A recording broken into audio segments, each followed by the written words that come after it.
This video contains subject matter that may be offensive and disturbing to some people. If you are the type to require a warning throughout a video or show, let this message serve as your warning. This channel discusses the harsh reality of true crime. If this warning is not sufficient for you, consider a different genre and unsubscribe from my channel immediately.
The robot.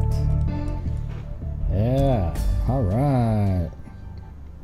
Hey, thank you, Foggy Morn. That's awesome. And don't let that scare any of the rest of you. 20 of those is the same. $25 bills equals the same thing. Okay. But anyways, thank you very much for the great start there, and hopefully you guys watch the show on So Mean Allegedly today. We're just still going over the Bardstown murders. Going through the interviews with Brooke Houck and Nick Houck. It's pretty interesting.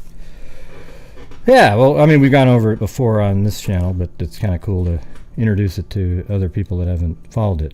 If you've been on this channel, you've been exposed to like a jillion different crimes. You know, not just one, over and over and over and over again. All right, awesome. Sorry for any cowboy fans out there. The ending of that game was just so weird. I only watched the last 2 minutes. You know?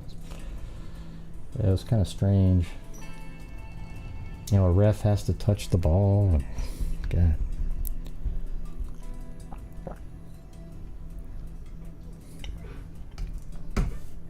It's always a good show over there. It's just you guys not watching them. You know, like there's people, you know, if there's ever a Summer Wells drama show going on, people are over there watching that during when we do that show. And it's just, it's disgusting, okay?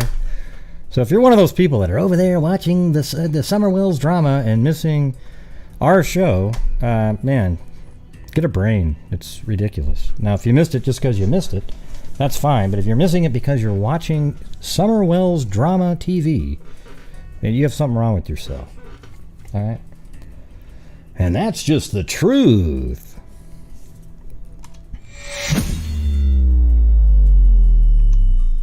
It's the house. Yeah. Yeah. I mean, that's what I said. If you're watching, if you missed it because you didn't get a notification. But if you actually literally chose, wow, I can catch this later, I gotta go watch the drama. You know, yikes. Okay. You don't need to tell me what you were doing. Just don't be one of the other person, the other people. You know? It's ridiculous. Yeah.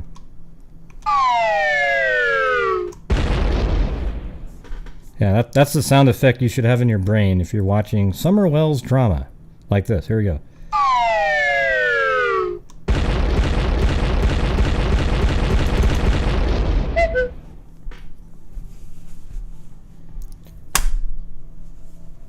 Yeah, so I was just kind of looking through. I went to that this website where you type in a query for cold cases, and I landed up on this one for Tennessee. I was actually trying to look for like a pattern of some sort,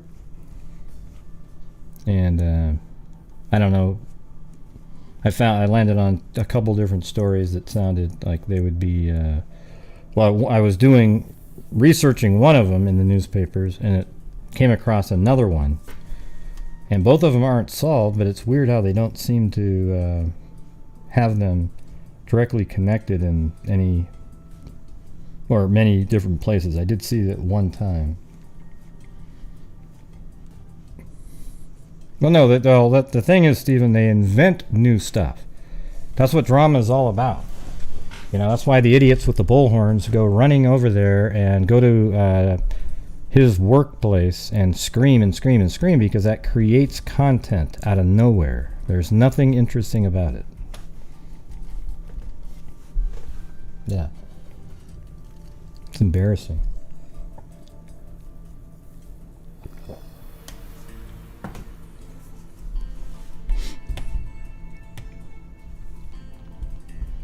Corey, how can you bring that up every time? Because I feel like I have to. It doesn't do any good. I'll have to admit. When I talk about that, it does no good at all. Zero. Alright? I'm just doing it because I feel like it's necessary, but it does no good at all. And the reason it doesn't do very well is there are just so many. We are deluged with stupid people in our society. You know, really, just absolute morons that go over there and think that's interesting. And that's, you can't fix it. And I think that's one of the problems we're having. And there's some channels that cater to the morons. It's weird. I try to get rid of as many morons as possible. For example, right now, let's do it again. If you believe Sandy Hook is fake, that it's a false flag operation, then please, for the love of God, unsubscribe from my channel immediately, because you are a moron. See if we can get that ticking down a little bit. If you believe the Earth is actually flat, and it's all a hoax, when the astronauts go up in the sky and they see this sphere, it's still just flat, right? But if you believe the Earth is flat, then please unsubscribe from my channel immediately. Just like my intro says. And the reason is because you're a moron. All right? Thank you. I like to have as smart of people as possible watching my channel. And if that offends you, you're a moron. Please unsubscribe. Yeah. Yes, we did land on the moon, everybody. If you don't believe that, please unsubscribe. You're a moron. All right. Don't you love that intro? It's just so true. Okay. Okay, here's another one. If you think that the vaccine has nanobots inside the vaccine that are tracking all of our moves, then please unsubscribe immediately, because you're a moron. All right, there we go. We hit all corners there.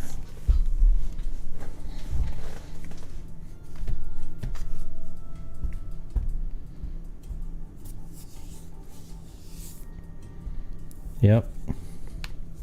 I just do plain speak here, you know. You're going to understand exactly what I'm talking about when I'm talking, all right? But here's the thing, everybody. Thank you, Foggy Morn. But I want all the rest of you to pretend that Foggy Morn didn't send that in, all right? So what we're doing right now is we're starting a new year. And last year, with Jeff S. and the channel, we donated $45,000, but $42,500 came directly from the income from the channel.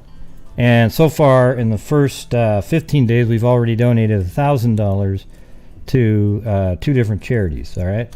So if we want to keep up doing what we're doing, we're going to have to keep doing the same thing every single night, every single day. That allows me to keep doing the show, and it also means that we're going to be getting a lot of stuff done. I want to finance 3 more DNA projects this year. We've already done 3.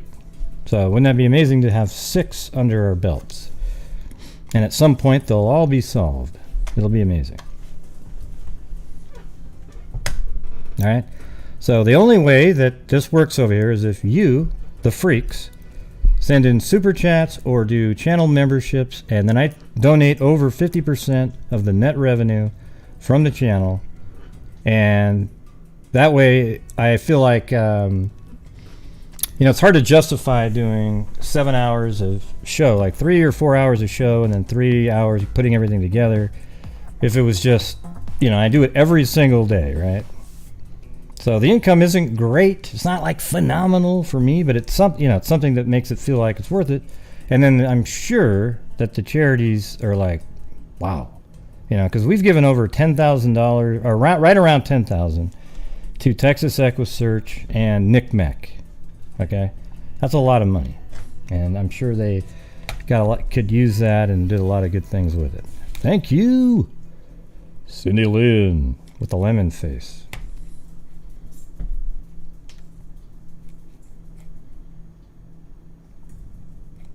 Did that speech work at all for you guys? Come on, that was pretty good. All right, let me move on to the next, the actual stories here. Hold on.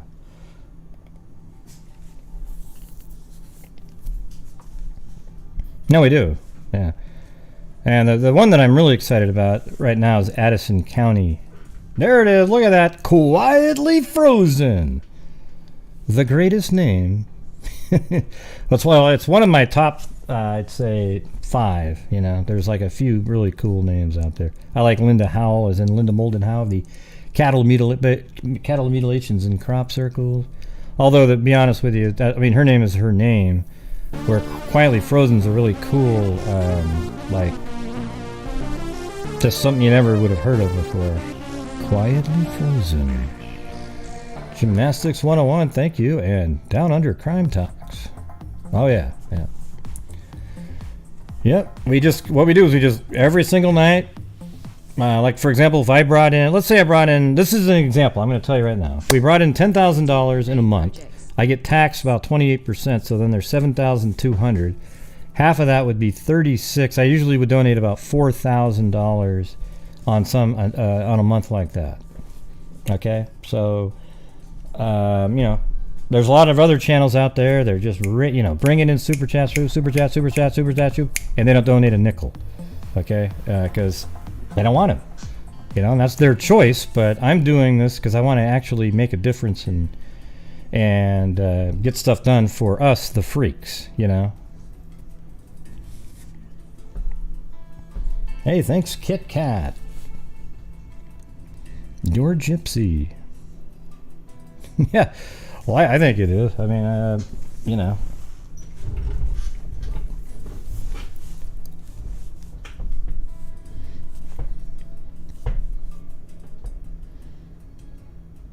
Thank you, Your Gypsy. If I can donate from I don't know what a fabric fund is. No idea what that means. Let me see. Yeah. These are crazy stories. They have those old photographs too that you always feel like you could frame, and they're just crazy. So much better. Everybody cared more before. When they used to write these articles back in the day, it seemed like it was more of an art. Like you had these really good reporters, and then the photographs are always, look at Blue ignoring Chloe. Oh, look at that. And the photographs are always really well composed, way better information.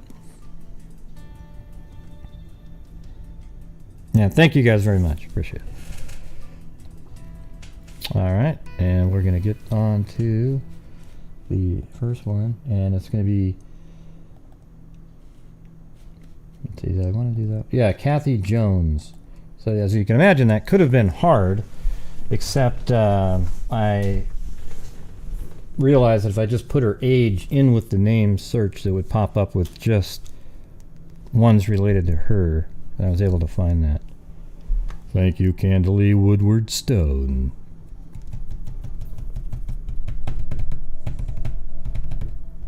Yeah, and also, if you guys want to donate directly to charities, feel free to do so.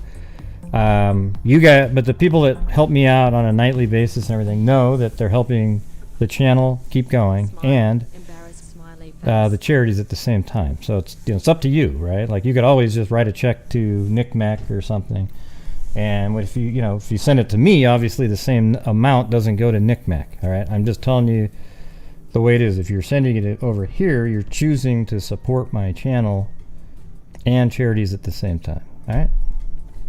I don't want you to feel like, oh wait, I sent him 50 for the some project, and I'm just absolutely open with everybody on every single show exactly how it works. All right.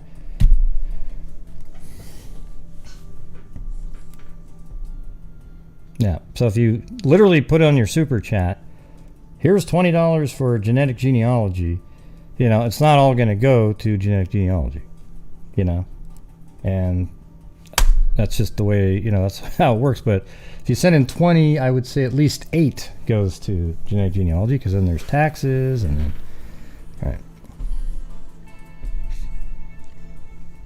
Make sense, everybody?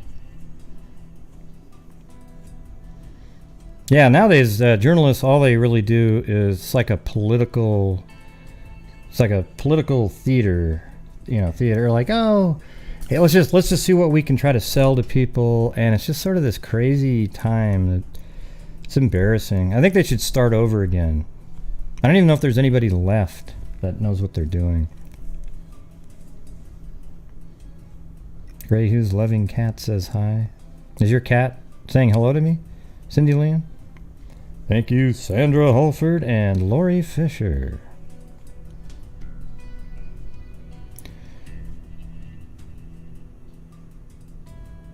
Yeah, I mean, I do, Billy Juliana. If you look at last year, we donated to, like, I don't know, 5 or 6 different charities and lots of money. I don't know what that means, but... Wow, your cat likes me on the screen? Wow. It's weird.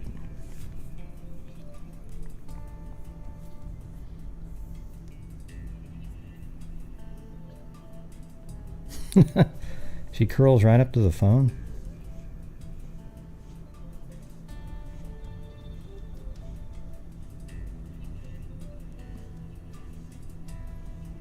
Wow, that's kind of weird. Well, maybe there's one cat out there that likes me. Or maybe it's one cat that I would like. Yeah. Oh, okay. It's hard to tell how that was worded up there. It was more like telling me how to do it when that's what I do. My dog says to say hurry up. Nope. Now I'm going to slow down, Zozo. Mainly because you said hurry up to do what? You always disappear in the middle of the show anyways and then pop back in and go, hey, can everybody catch me up on it? Forget it. But anyways, how are you feeling, Zozo? And Jen, how are you doing? Everybody keep putting those positive vibes out there for everybody that's not feeling well.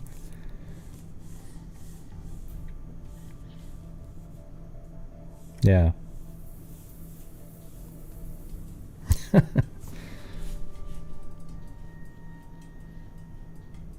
Yeah. Don't worry, I'm going to be starting here. It's weird how time flies on here. Like we're already in 25 minutes in, it seems like 2. What's going on with that?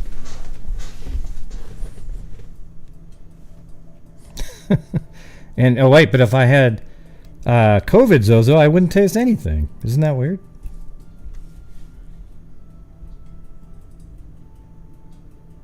Oh, that's okay.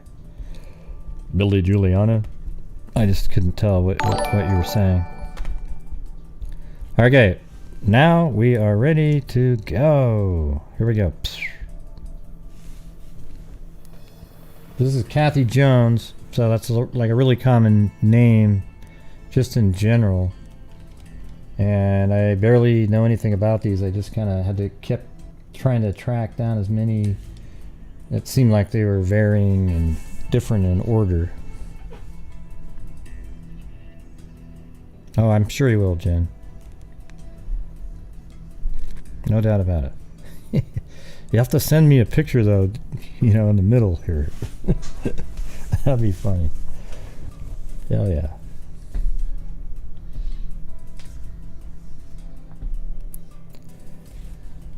All right, so here we go. Girl 12 reported missing from home. Now, Kathy Jones, 12. I'll turn this down. A 6th grader at Woodbine Elementary School. And this is in Nashville. So let's see if that's still around here.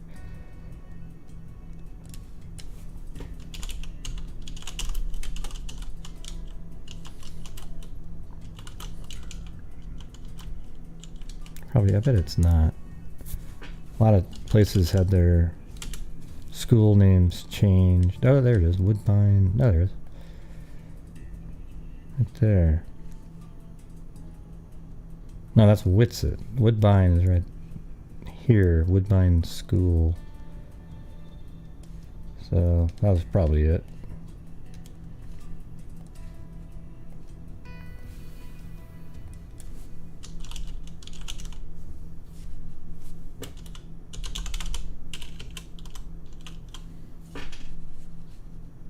I hate this chair. It's so loud.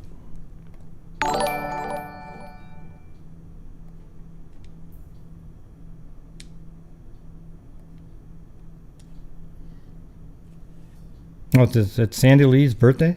Whose birthday is it? It's Sandy Lee G's birthday? Oh, look at that. Where is the...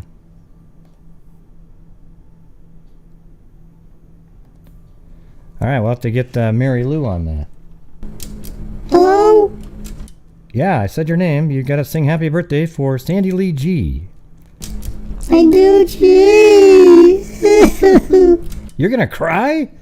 Well, I was doing something else, Gray. Okay, well, you're gonna take some minutes, or it's not even gonna be a minute, okay? I mean, just sing this happy birthday song to Sandy Lee G, okay? Gee, Gray, okay. Happy birthday to Sandy Lee G. Happy birthday to Sandy Lee G. Happy birthday, dear Sandy Lee G.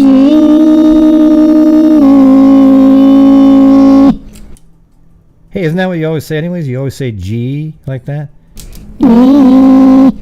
Happy birthday to you. G. As in Sandy Lee G. Oh, God. I think Mary Lou might have been smoking on a little something earlier. Don't you think? Although I was the one that said, well, when you say G at the end, you're kind of just saying, like, G, like you always do, Mary Lou. I know, Gray. I got it. I get it. Okay? Sandy Lee G. Right, exactly. Yeah. Ah, that was awesome. Well, you know how stoned Mary Lou, I don't know if Mary Lou gets stoned, but she's something else. I'll tell you that. Anyways, happy birthday, Sandy Lee G. You notice that she didn't even choke or cough this time on the cigarettes. Oh, man.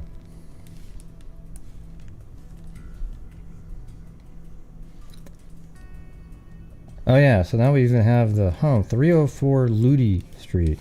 We can put that in there. There, right there. It should be kind of close to here, you'd think. Yeah, right there. And that's probably been exactly the same for years.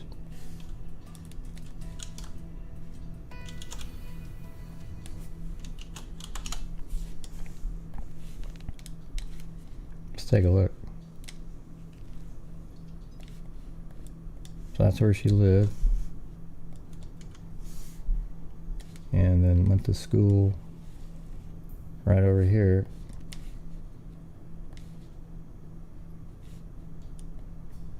It looks like part of it might be newer, like over, I don't know, that could be old too.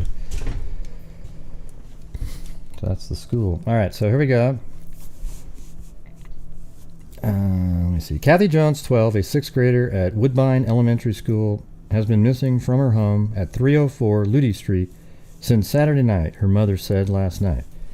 Mrs. Nora Jones said Kathy was last seen at 7:45 p.m. Saturday, leaving for the Thompson Lane Rollerdrome. I don't think those even exist anymore, but it's on...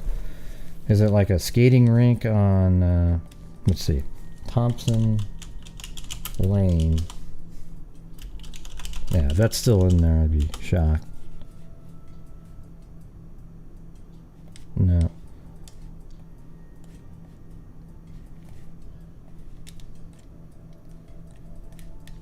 Alright, let's see. Thompson Lane in Nashville.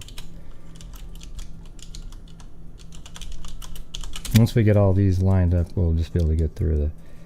So there's Thompson Lane. And then maybe... What we could do is go to newspapers.com and type in... What is the name of that? Thompson Lane Roller Drome.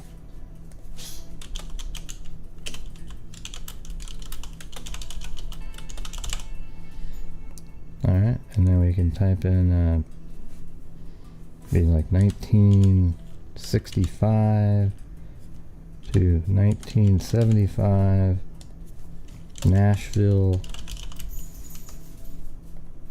or just Tennessee. How's that?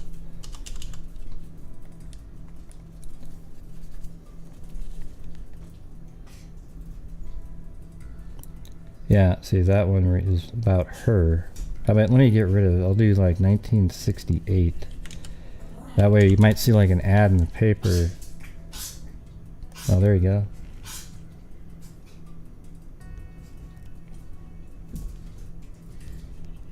Sponsoring free training at the Thompson Lane Roller Drome for all those planning to attend. Yeah, let's see. Doesn't give the address. There we go. Is that it? 523 Thompson Lane, World Vision Baptist Church.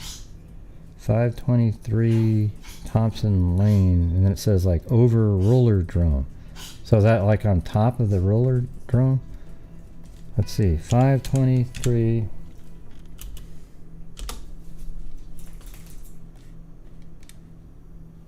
Now look at that. That looks like that's definitely what that used to be, you know. So I'm going to go with that. The roller drone.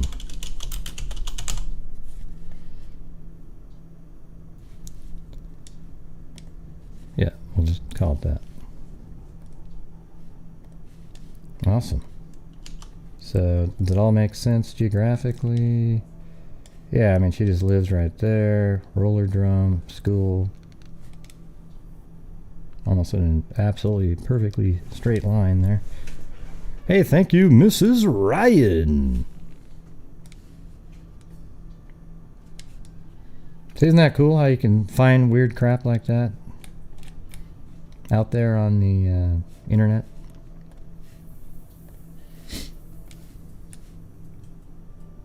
Alright, so that way, let's see. Miss Nora Jones said Kathy was last seen at 7:45 p.m. Saturday, leaving for the Thompson Lane Rollerdrome. She was alone, wearing a navy blue skirt, a gold sweater, a blue all-weather coat, and brown loafers. She slipped off from her brothers because she didn't want to be followed to the skating rink, Mrs. Jones said, but a friend of hers said she didn't see Kathy at the skating rink. Kathy has blue eyes and dark blonde hair. She's about 4 feet 10 inches tall and weighs 87 pounds. Information concerning her whereabouts should be directed to Metro Police. And this is the this is all I had on it, just so you know. Right here. That's her picture right there. Okay. And she's 12, Kathy Jones.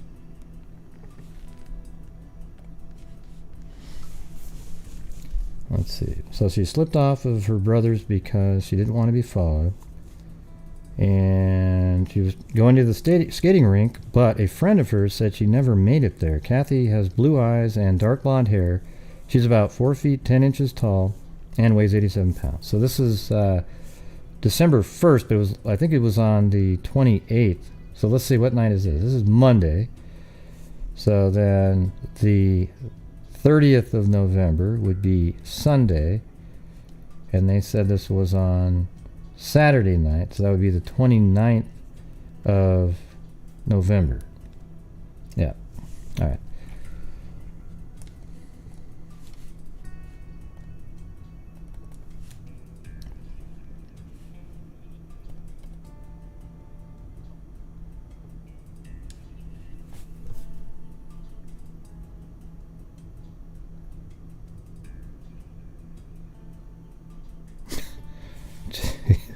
Are you okay, James? See, why do people like you show up anywhere? Okay? I don't care. I just have the right building, all right? It's great that the inside's the same, but why do you whine like a little baby? Yeah, dude, stop ignoring me. Hey, listen, just go do something else. I don't have time.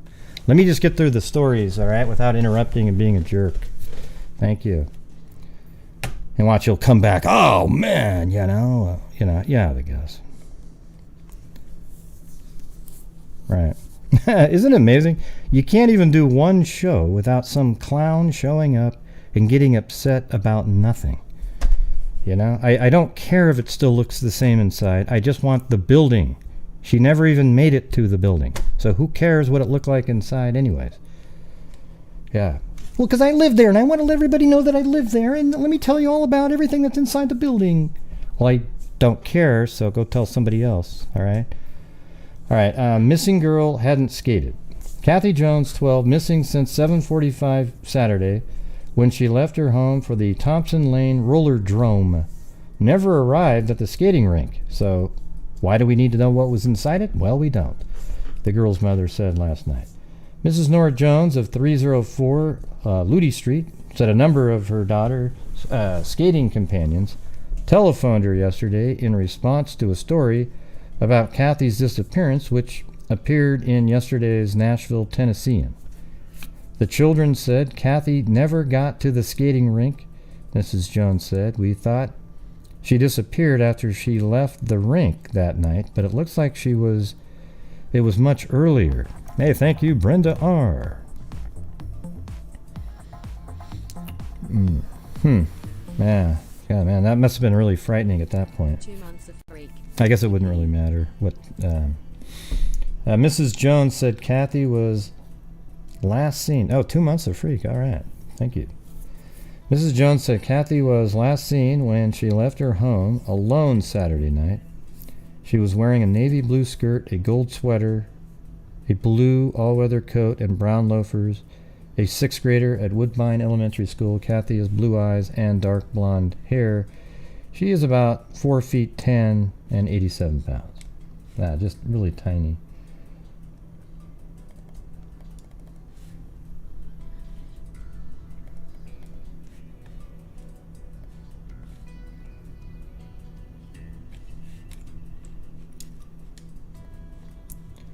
Two questioned in girl's death, third sought. So the thing is she ends up, they find her. So let's see. 2 men were being questioned early today, and a third was being sought as police moved swiftly to get an early break in the slaying of 12-year-old Nora Kathleen Jones. No charges have been placed in the case, and police declined to comment on whether they had evidence to link anyone with the death of the pretty blonde youngster, whose nude body was discovered in a weeded lot yesterday about noon. Evidence was scarce, but the evidence centered on articles missing from Kathy's purse, mainly containers for cosmetics, foreign particles including an unidentified heavy black substance on her hand, and fibers on her coat. The day and a half she apparently spent captive. Wow. I didn't know that part. I didn't even know anything about that. She was held captive. Wow, that's horrible. She left home Saturday night, and at the time of her death was placed at noon on Monday. Wow. Lieutenant Kenneth Reasonover, head of the Metro Homicide Bureau, said 15 officers from his bureau, Youth Aid, and the District Attorney's General Office have been assigned to the investigation. We are going to continue to keep the manpower on as long as we have leads, Reasonover said. The blue-eyed sixth grader left home at about 7:45 p.m. to enjoy one of her favorite pastimes, roller skating. According to information received by police, Kathy never reached the Rollerdrome skating rink on Thompson Lane, about a mile from her home at 304 Ludi Street. Instead, police speculated she met her killer while en route. When she was found, she had been sexually molested. Hopefully they stored something. Her hands been tied behind her, and pieces of clothing. Man, so when she was found, her hands were tied behind her back. I mean, what a cool dude, man. I mean, he's just so... I mean, he has to tie the hands of a little tiny girl. What a psycho, you know? I mean, the whole thing is just think about this. 87 pounds, 4'10", and this guy's like, yeah, freaking monsters everywhere.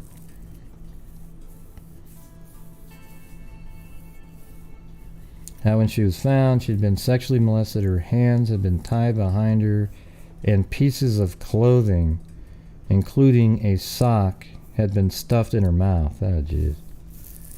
Yeah.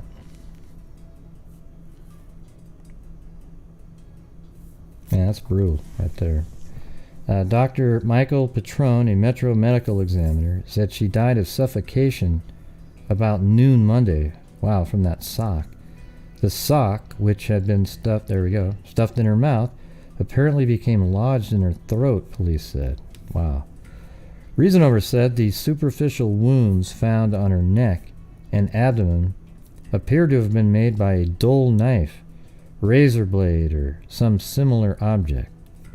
He said Kathy was last seen about a block from her home Saturday night. Reasonover added that he had not overruled the possibility she got to the roller rink and met her assailant there. Right, like out in the parking lot maybe. And it's in winter, so most people don't loiter outside. And met an assailant there. He said the investigation is being supervised by Captain W.A. Mickey McDaniel, Chief of Detective. If anyone saw the girl, we want them to call us.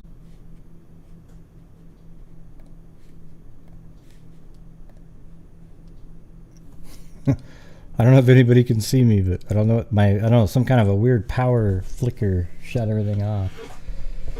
Pretty crazy. I don't know if you can see me, but if you can, hey, what's going on? I have to reset, I have to reboot.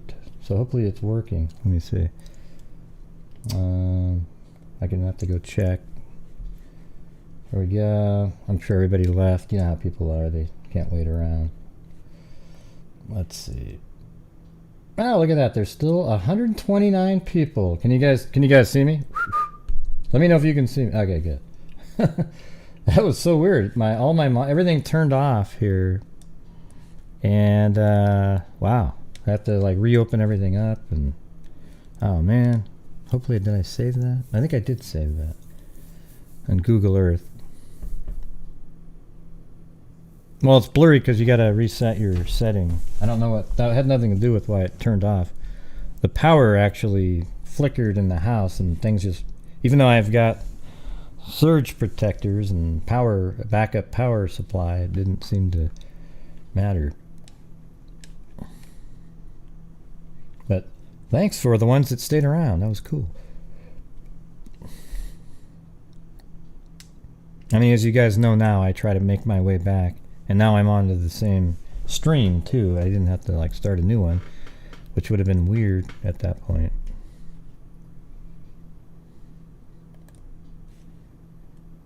Yeah, see, I've got the school. Okay, so did I put these in there? But they're just in a different... Okay.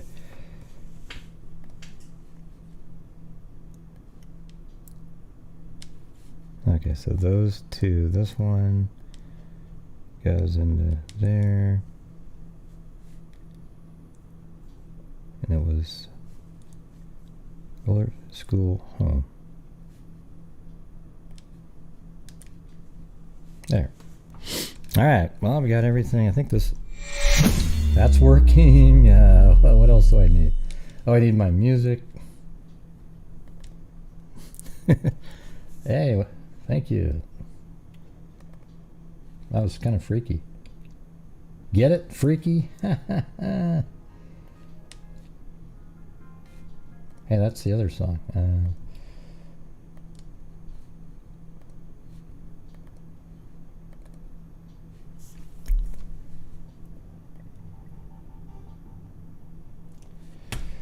Alright. Now I gotta get back to the folder.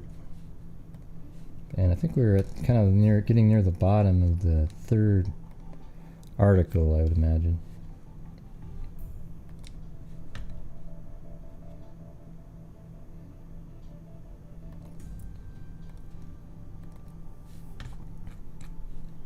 I think it was in here.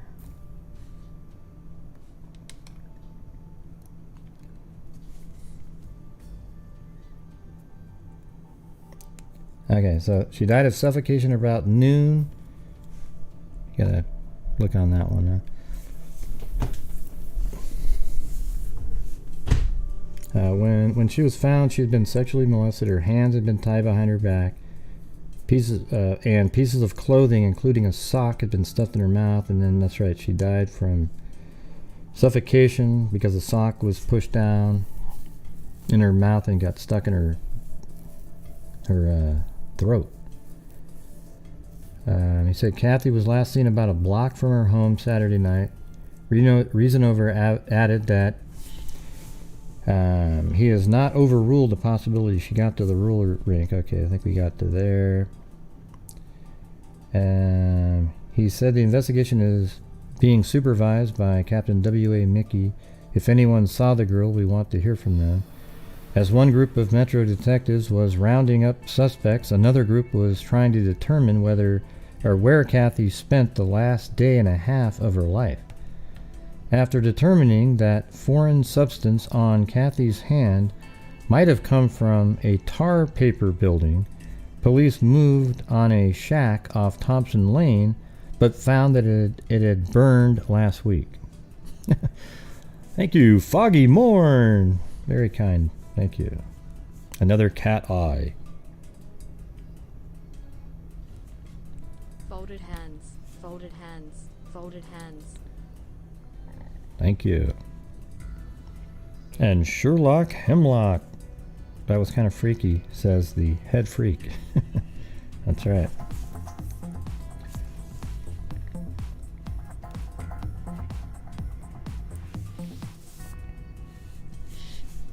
Ha ha ha. That was kind of freaky, says the head freak. Funny great. Yeah, I thought it was pretty funny myself. They took a few items from around the area in comparison with particles of Kathy's coat. So they actually went to this on a shack off Thompson Lane. And I wonder, I bet it didn't even look anything like that though in the 60s. I mean, we can go back to like 1992. Yeah, doesn't have satellite imagery for some reason. Right in that one area. I mean, it would have been nice. Look how good that is, comparatively.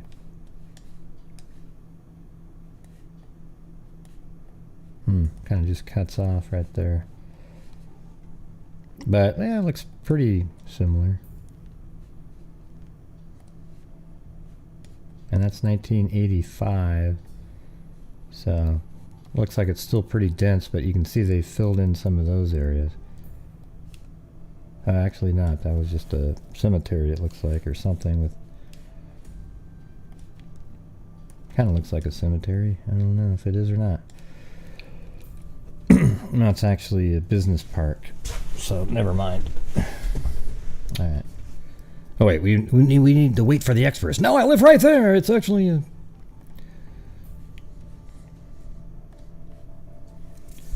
At about 11:30 p.m., a 43-year-old man was taken into custody for questioning in South Nashville. The man Police said it worked at Thompson Lane and had been approaching young girls. The third person being sought was an 18-year-old boy who had scribbled his name and the names of 4 girls, including the name of Kathy, on a wall at a community center. Obscenities were scrawled alongside the names. The 43-year-old man once was a suspect. Wow, that's kind of creepy. Why would a 43-year-old man be? Was once a suspect in the slaying of Wanda June Anderson, 11, in Pewley, 1965, police said. Wanda June was savagely beaten with a steel pipe and raped in the Belmont area. The case has never been solved. Well, there you go. Maybe that would be another one. Let's see. Let's see if it says murder of Wanda June Anderson.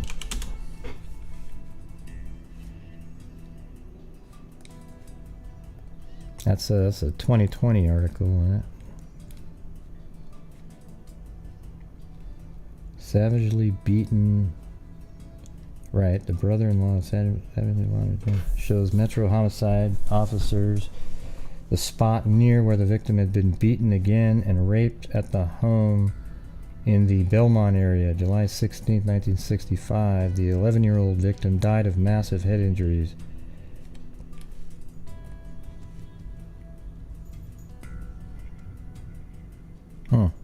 Yeah, I mean, that is interesting. Did a serial killer stalk Nashville in the 60s? Man, you'd almost think so. There's so many of these little girls that are killed in that area, and they're unsolved.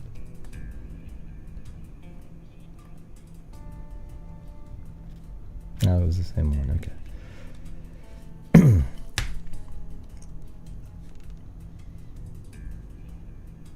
Kathy's body was discovered by Civil Defense Sergeant Alan Waldron, who said he at first thought he had found a mannequin. How many times have we heard that, by the way? In the tall weeds of the Grandview Avenue lot. So let's see where Grandview Avenue is, just to get a feel.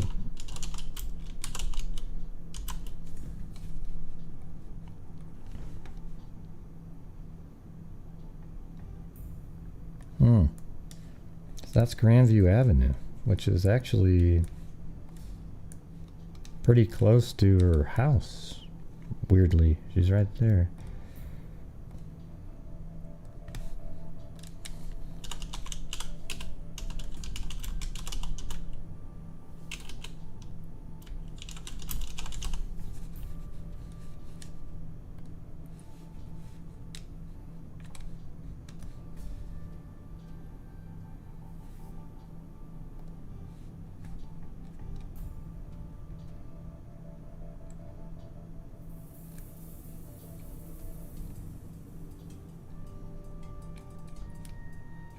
Ding, ding, ding, ding, ding. Hold on, I'm trying to...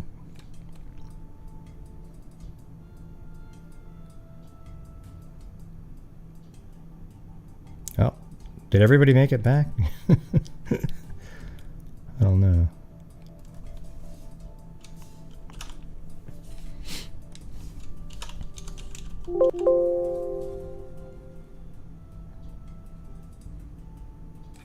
Yeah.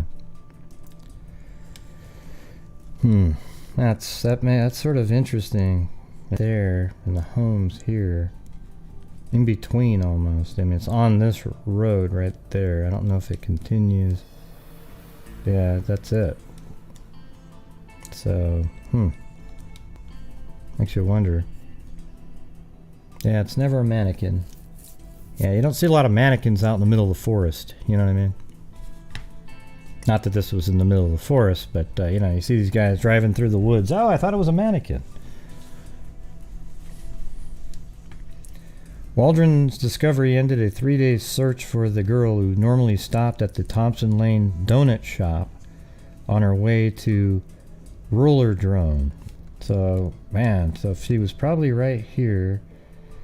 She would walk down, I don't know exactly, maybe over in this area. Let's see. Donut shop on Thompson Lane. Love the word break. Ah. Well, there's a Krispy Kreme right there. Was that something else before? I mean, that kind of makes sense. We'll just say that this is now a donut shop, but that's kind of a newer...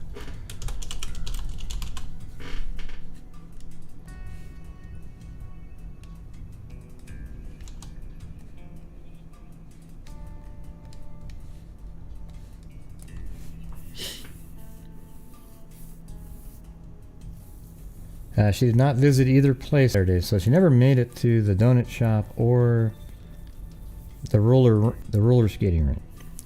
Mrs. Margaret McSpedden, who lives next door to the vacant lot, said she did... Oh, maybe we could find... Hold on.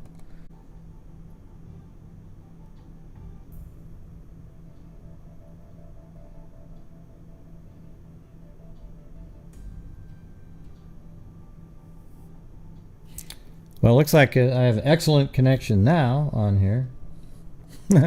See that right there? The green excellent connection right there. All right. So that's all I can tell you. I have no idea what's going on with this stupid thing. It's probably YouTube though, because I was still able to chat with you guys. That means the internet's still working. But, you know, every once in a while they have these crazy streaming issues. I mean, who knows what's going on with that. But, you know, we lost 80% of the viewers anyways, so.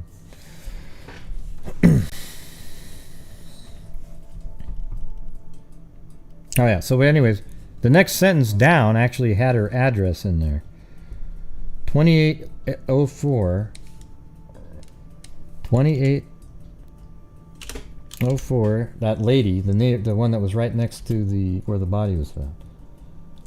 Grand View. Have it. Right there. Oh, that's interesting. So there's a house right there. And maybe it was right here where she was found. Or maybe that's that house. Let's see.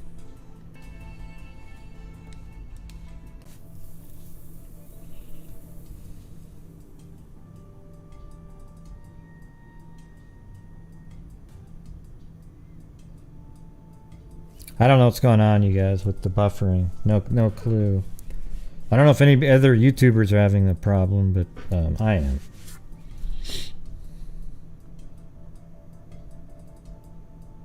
It could be on my end because, you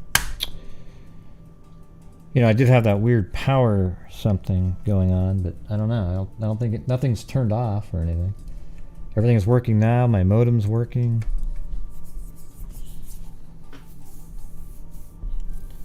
So, an alley behind. Let's see. Is that really... Oh, there you go. Look at that alley right there. Oh, so they think the killer came in back this way. Isn't that crazy how you can still see stuff? Yeah, as long as they haven't made major changes since 1969. This is a little alley right here. And then her body was found in this field somewhere. About 10 feet, 15 feet from where she was burning trash.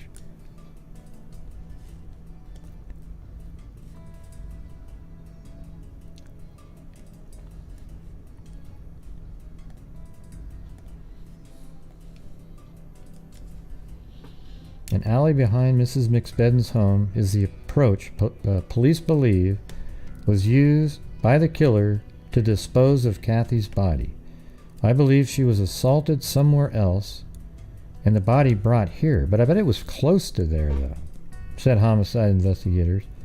Charles Mills. Why would a person bring her back to the area where she was abducted from? Yeah, said homicide investigators. Charles Mills, as he surveyed the tall grass and the beaten down area where the body was found.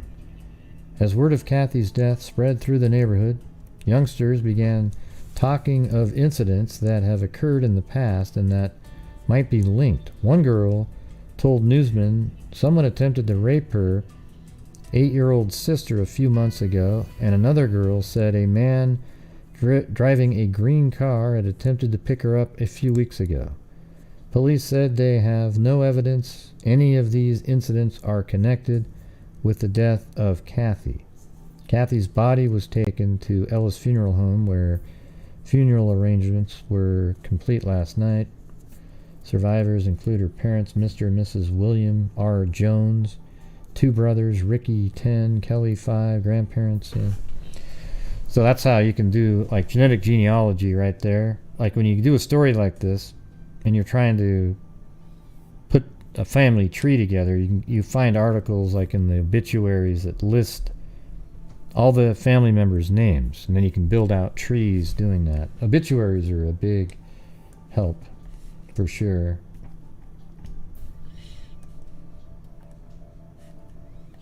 And sorry, I don't know what's going on with the streaming, I feel dumb. So here's actually, look at this part right here. See, they actually found her skates on the ground. Oh, jeez. God, when it rains, it pours, everybody.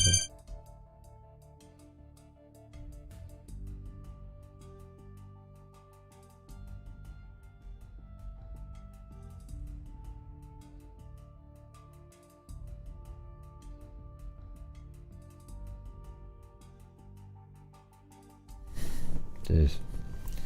So there's that picture, and then there's another one right here. Looks like a... You know what's weird is I didn't think about it, but maybe we can determine... it's hard to tell there. But there's a detective carrying the skates, and looks like Billy Watkins, an investigator for the district attorney general's office, carries away items found in a weeded field where Kathy Jones' nude body was discovered. So, man, that's just really kind of brings it home right there, where you actually see the roller skates that she was holding in her hands to try to get to the roller skating rink, but she never made it there.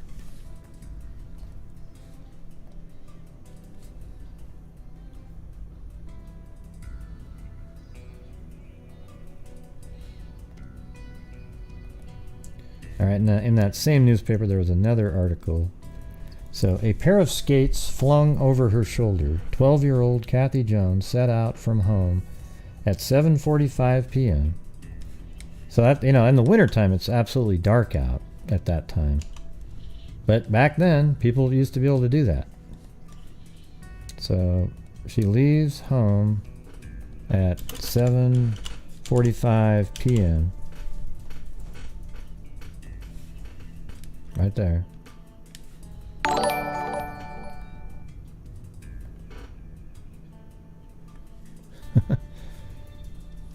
All right, 14 months, LM.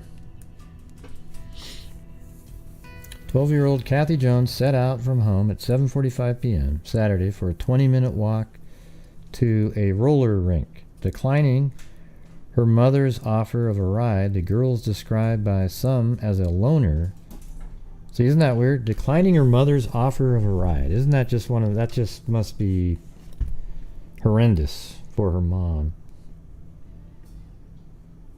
The girl, described by some as a loner, was seen minutes later taking a shortcut through a supermarket parking lot. Oh, let's see. Where were they? I think all of this has looked the same. Let me see if I could do like a...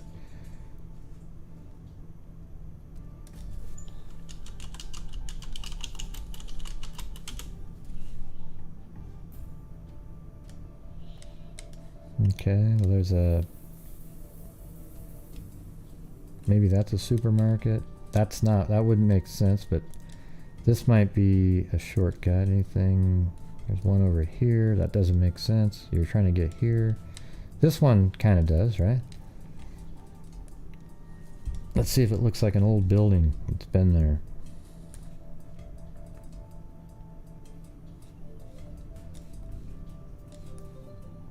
I bet you that used to be... That looks like that could have been around. So wouldn't that be amazing? So she's right there at home walking, and then she goes through that. Emojis, but send some love. I'm just going to guess that that's the supermarket.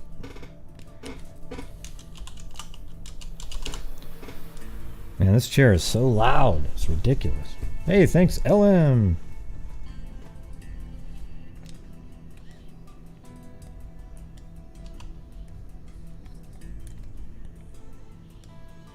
So there's a supermarket that maybe she cut through. Since she lives right there, you know, you kind of... I guess you'd have to go through some yards, but cut through... I don't know. It's hard to tell what they're looking at here. But I think there's a map here in a little bit, so maybe we can take a look at that. For a 20-minute walk to a roller rink. Declining her mother's offer of a ride, the girl, described by some as a loner, was seen minutes later taking a shortcut through a supermarket parking lot. What happened to Kathy Jones from that point until her nude body was found in a weeded lot yesterday has baffled a city. Thank you, Amber Maiden. The blue-eyed, dark blonde girl could have taken many paths as she walked from her home at 304 Ludi Street, a block off Nolensville Road. Let's see, path. Okay, could have been taken many. Could have taken many paths as she walked from her home at 304 Ludi Street, a block off Nolensville Road, toward the Thompson Lane roller drone, almost a mile away. And I think that's, what are they saying, a block off of Nolensville Road.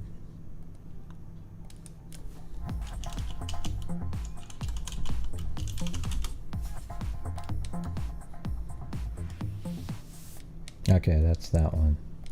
Ocean wave, surfer. Yeah, that's what I was thinking. So it's actually here, it's... Okay, so that's Nolensville Road here.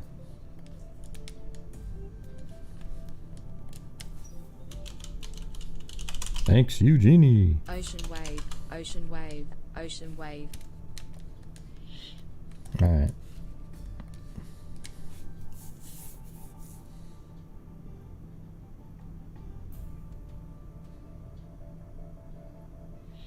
Described as a loner, was seen minutes later. Girl may have been taken many paths as she walked from her home at 304 Ludi Street, a block off Nolensville Road, towards the Thompson Lane roller drome, almost a mile away. Had she been suddenly snatched away as she walked along the brightly lighted sidewalks of Nolensville Road and Thompson Lane? Or had she met her killer as she cut through the network of alleys, driveways, and let's see.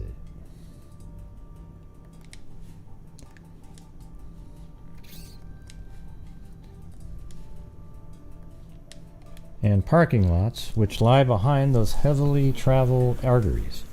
Where was the girl, a sixth grader at Woodbine Elementary School, between 7:45 p.m. Saturday, when she left home, and noon Monday, the estimated time of her death? Yeah, that's like 36 hours. Kathy had slipped off from home Saturday night so that her younger brother would not allow her... Slipped off from home Saturday night so that her younger brother would not allow her to the rink, her mother, Mrs. Nora Jones, said. So she snuck out. The stretch along Nolensville Road and Thompson Lane from Kathy's neighborhood to the roller drome is a neon midway of gas stations, beer joints, hamburger stands, all-night grocery markets, billboards, and salvage stores. Ocean wave, ocean wave, ocean wave.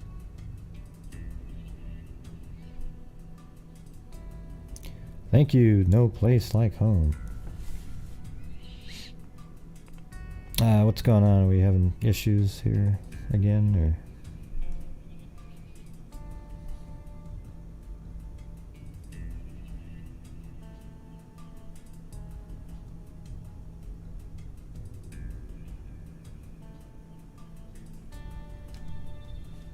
Huh? I'm just doing my show, Breeze. Just doing my show. Follow along. Start watching a little bit more, you'll know how we do it. Alright, let's see. The stretch along Nolensville Road and Thompson Lane from Kathy's neighborhood to the Roller Drome is a neon midway of gas stations, beer joints, hamburger stands, and all-night grocery markets. The Nolensville Road, Thompson Lane area is one of the busiest in Nashville, with noisy lanes of traffic converging four ways. But behind these thoroughfares is a honeycomb of short residential streets lined by old white frame houses and narrow bumpy alleys. Dressed in a navy blue skirt and jacket, Kathy took a shortcut from her house between the parking lot of Gamble's CB. Kathy took a shortcut between her house, from her house between the parking lot of Gamble's CB and the Woodbine Fire Department. Okay, I think that would still be there, you would think, right? Come on.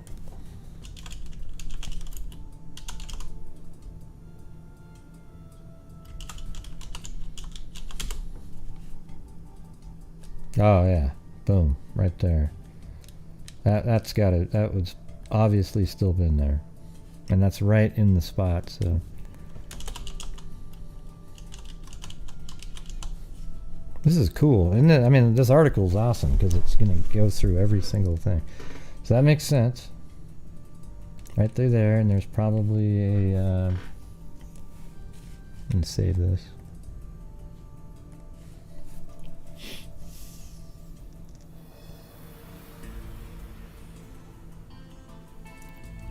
Gamble's CB. Is there a CB? Let me just see if that's just miraculously still there.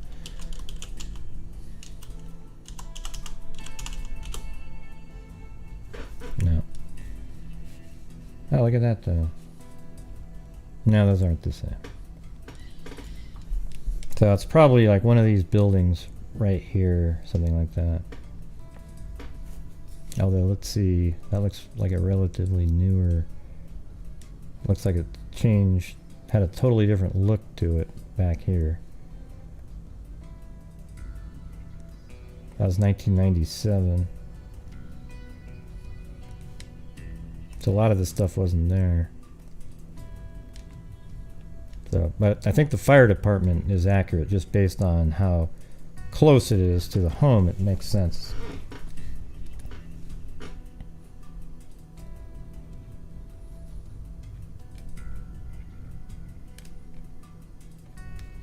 Right, did I grab the wrong one here?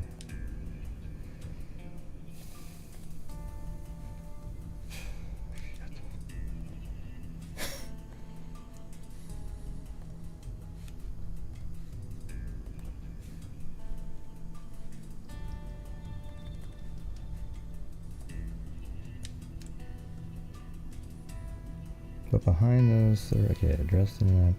She probably crossed Nolensville Road. Okay, so if she goes between Gamble's CB and the Woodbine Fire Department on Joyner Avenue, and I guess that could, yeah, Joyner Avenue, so that is the fire station. The last place she was seen alive. She probably crossed Nolensville Road at the Joyner Avenue traffic light.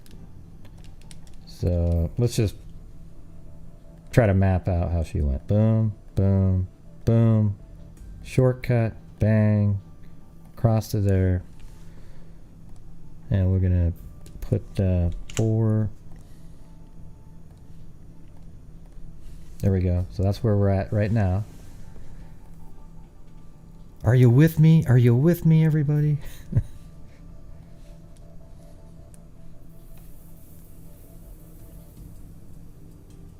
Well, this is 1969, so everybody wrote good back then. Wrote well back then.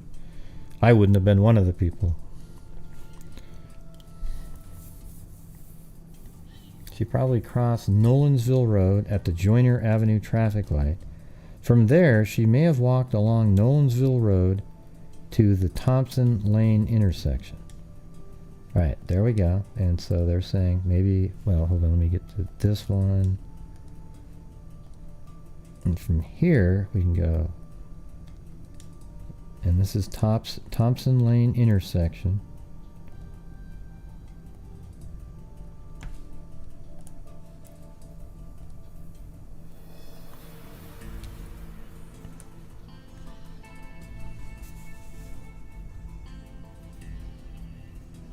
She probably crossed Nolensville Road at the joiner. May have cut through the parking lot. Described as a loner. She was principal. Yeah, seems like I already lost the place. She probably crossed Nolensville Road at the Joyner Avenue Piquet. From there, she may have walked along Nolensville Road to the Thompson Lane intersection, or she may have cut through a parking lot to an alley which runs between Nolensville Road and Grandview Avenue. And there's Grandview. There's the alley right there that they're talking about. So it could have been when she crossed here. Somehow she went to this alley. Why would she do that, though? I mean, man, that's... And that would take you out right here. So I guess we could say, we could do like another... Maybe she went across, down like this. And out here, maybe.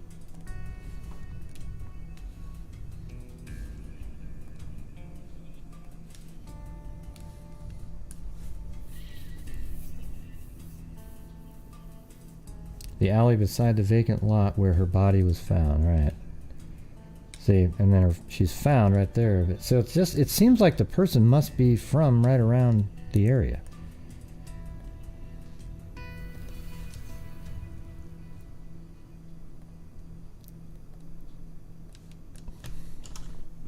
Hold on, I've got to get your live chat overlay working.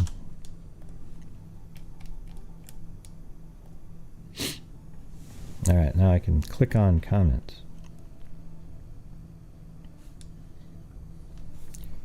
She was not described as a loner by neighbors. Children, Kathy was called a sweet, quiet girl by her principal of Woodbine School. She was not flirtatious, said her 6th grade teacher, Mrs. Zona Jones. Not the type to talk to strange men. She was less than a mature 12-year-old girl. If Kathy had chosen to avoid the busy thoroughfares, she could have walked through the alley which is hidden from the main roads by the tightly packed structures along Nolensville Road and Grandview Avenue. Although there are brilliant streetlights less than 100 yards away, the alley was already pitch black by 5 p.m. yesterday. The noise of the street was muffled, and the crooked alley was cold and windy, as it must have been Saturday night. Yeah, I mean, it's winter time. Only the blind backs of buildings and an occasional garbage can are visible. Kathy's body was found only 20 feet from the alley near a house at the Krispy Kreme. Wow, that Krispy Kreme was there? I know that was like an old business, but are you kidding me? I don't think it's the same Krispy Kreme, because... Well, no, it is. That is freaking nuts, you guys. So my donut shop thing was correct. And it literally is the same Krispy Kreme that was there in 1969, which is absolutely freaking nuts. Can you believe that? Wow, that's just wild. Her body was found 20 feet from the alley near a house and the Krispy Kreme on Thompson Lane, but the shoulder-high weeds in the vacant lot would obscure anything from view, even if so 20 feet from the alley. That's the alley, so we could do...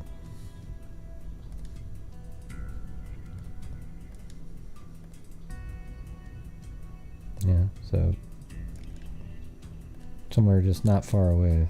I'm just going to eyeball it. So maybe about like that. And there's the Krispy Kreme. Unbelievable. I just looked up donut shops, and that's all they referenced earlier.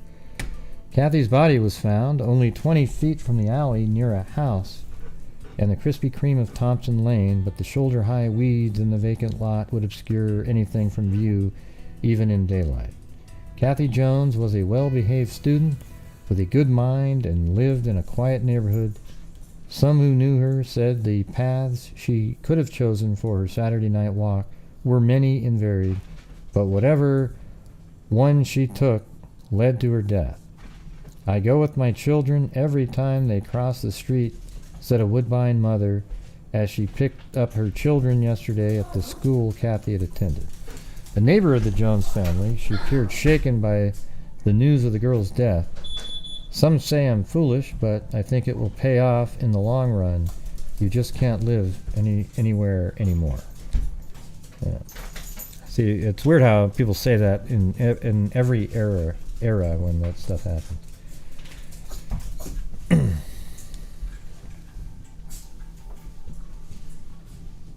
And this is a picture here.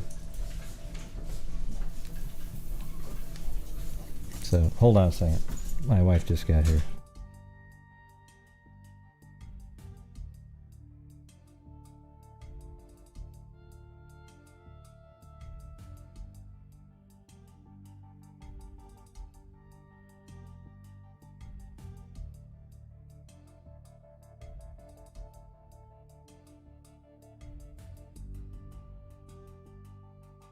Okay, I'm back. Wow, that's weird, man. That's kind of shocking. I mean, Krispy Kremes were sort of a new thing out here, but I know they came from over there. Blue.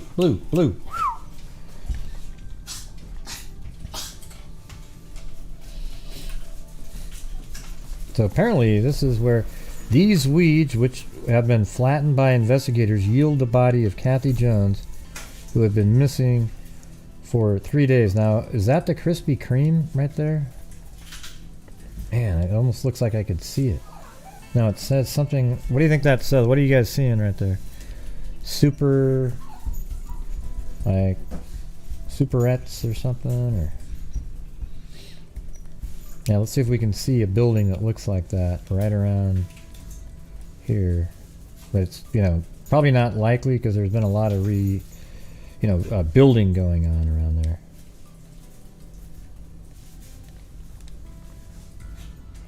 So if that was the field, hold on.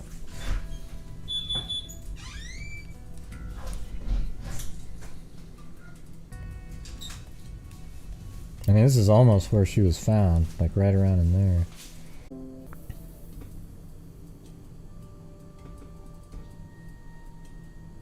Yeah, it did a weird connection again, but we're back again. Yeah, it was buffering, but what happens is OBS reconnects itself when it's buffering. Like it got disconnected literally, and then it connected itself again. But now it's erring again. Is it working right now? Hello? Oh yeah, it's still working. Yeah, this is brutal. Crazy.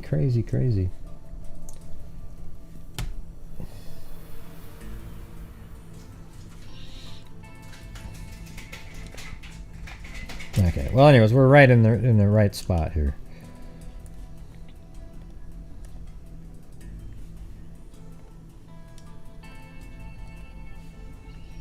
And then the next day, they started doing... That's a huge reward back then. I mean, that is a massive amount. You could almost buy a house for half of that.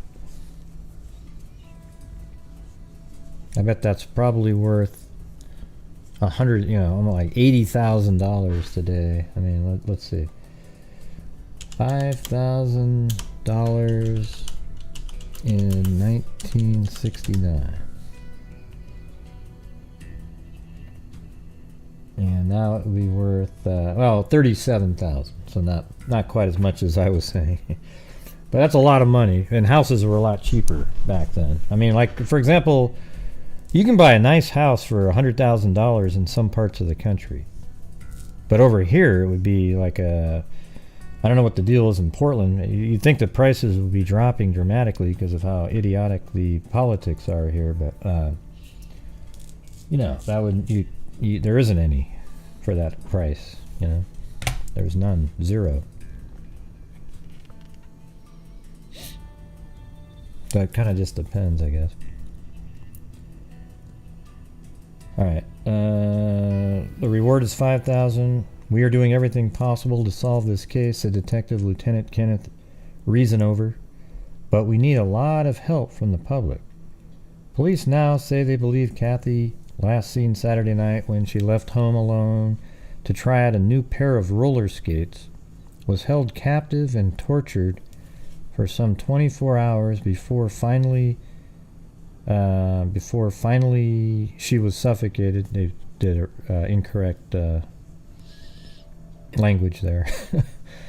It says before she was suffocated with one of her own socks. The girl, daughter of Mrs. Nora Jones, was found nude and face down in a weedy, vacant lot Tuesday, not 300 yards from the skating rink she never reached. Police said she had been raped. Dr. Michael A. Patrone, Metropolitan Medical Examiner, said she apparently died at about 24 hours before the body was found by a civil defense worker. Razor-sharp cuts were found on her neck and abdomen, indicating she was tortured, possibly for several hours, before a sock was pushed down her throat along with her blouse. This is just sick. I mean, this is a serial killer here. Okay? This isn't stuff that, like, you know, some random rapist does. This is, wow, that is absolutely crazy.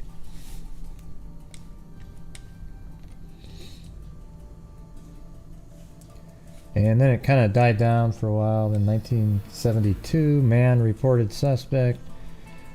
And they go right into a carnival worker being questioned by Metro detectives in 1969. Slaying of a Woodbine girl was a suspect being sought by police after that murder occurred, a police source said. Okay. So right after that murder, they were already looking at him. He's been a suspect since the murder occurred, but he just couldn't be found, the source said. The remarks came a few days after police picked up Jackie Roosevelt Rose, 36, of 707 3rd Avenue North. Well, let's see where that is.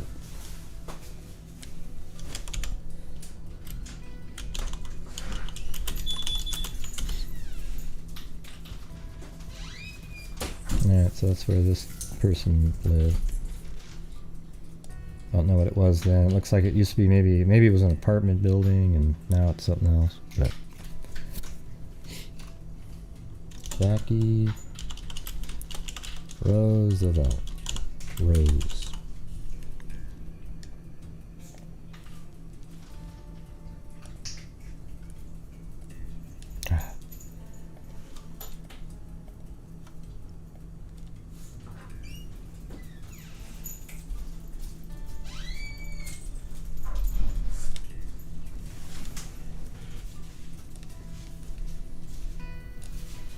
Rose has been charged with the December 30th, 1969 kidnapping of Alice Mae Haynes, 9, and police have said that Rose also is being interrogated in the 1969 slaying of Kathy Jones, 12. Rose, according to the police source, was picked up by police after a relative, a member of the police department's vice squad, told fellow officers about his whereabouts in Nashville. He was given a preliminary lie detector test last night in connection with the murder of Kathy Jones. Mills explained that he was only given a preliminary lie detector test. A polygraph test was scheduled for Rose Thursday. Captain Noble Breimer refused to administer the test, explaining that any pain suffered by a suspect could interfere with the accuracy of the truth test. And he said he had a toothache, so... Rose was taken to Hubbard Hospital, where it was discovered he was suffering from pyorrhea and inflammation, so I guess he did have that, of the socket of the teeth, according to investigating officers. I figured that was just, my tooth hurts, but it really was, I guess. The source explained last night that Rose had been a suspect in the Kathy Jones murder all along, but they just couldn't find him. He left town and apparently kept moving around. That's sort of a person that makes a little bit of sense. You know, somebody in an alley just kind of... He lived in the same neighborhood where the girl was murdered, the source said, and he had been known to be involved with small girls before.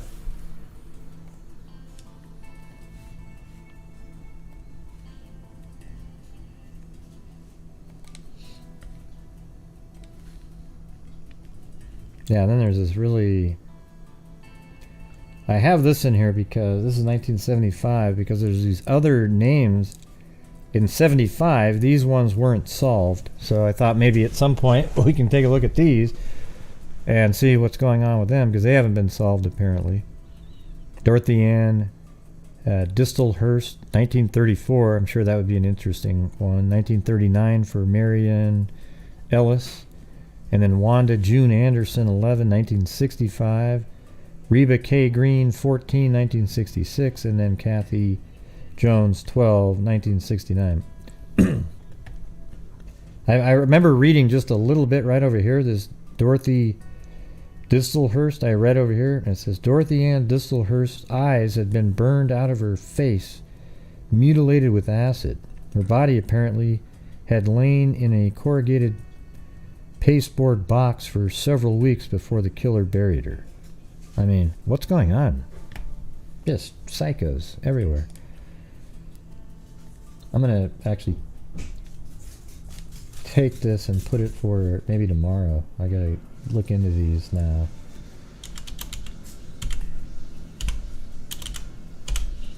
If you guys think that would be interesting, at least, I'm going to do it.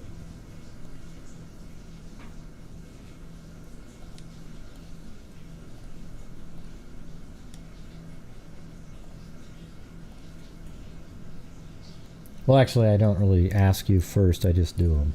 You know what I'm saying? So, forget I asked. I mean, isn't that just ridiculous, though? I mean, this is a 1975 article right here.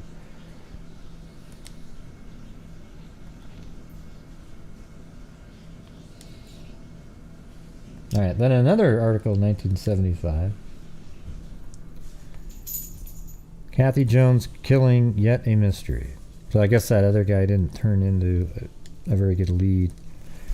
6 years ago, last night, Kathy Jones, 12, told her mother she had changed her mind and would go roller skating after all.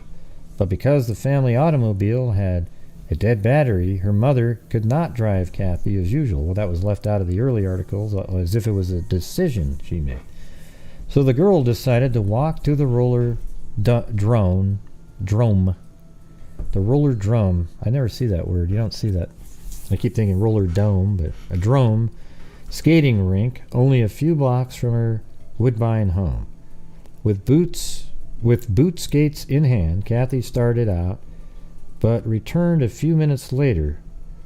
Oh, wow, so she already had left and then came back and said, "Boy, it's cold outside," she told her mother as she picked up a heavy overcoat. Then she walked out the front door again. It was the last time Mrs. Nora Jones was to see her daughter alive. Kathy never arrived at the roller drum, and 4 days later her nude body was found in a weeded field near her home. Thus began one of Nashville's most bizarre and lengthy murder investigations, a probe continuing today for the rapist and killer of Nora Kathleen Jones. And I guess that's a different... so her real first name is Nora. Interesting.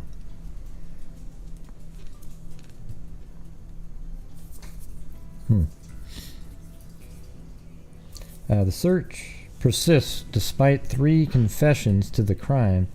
Police determine each, though, to be publicity efforts by sick persons.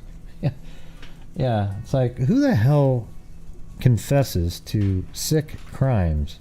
And why would you want that kind of publicity?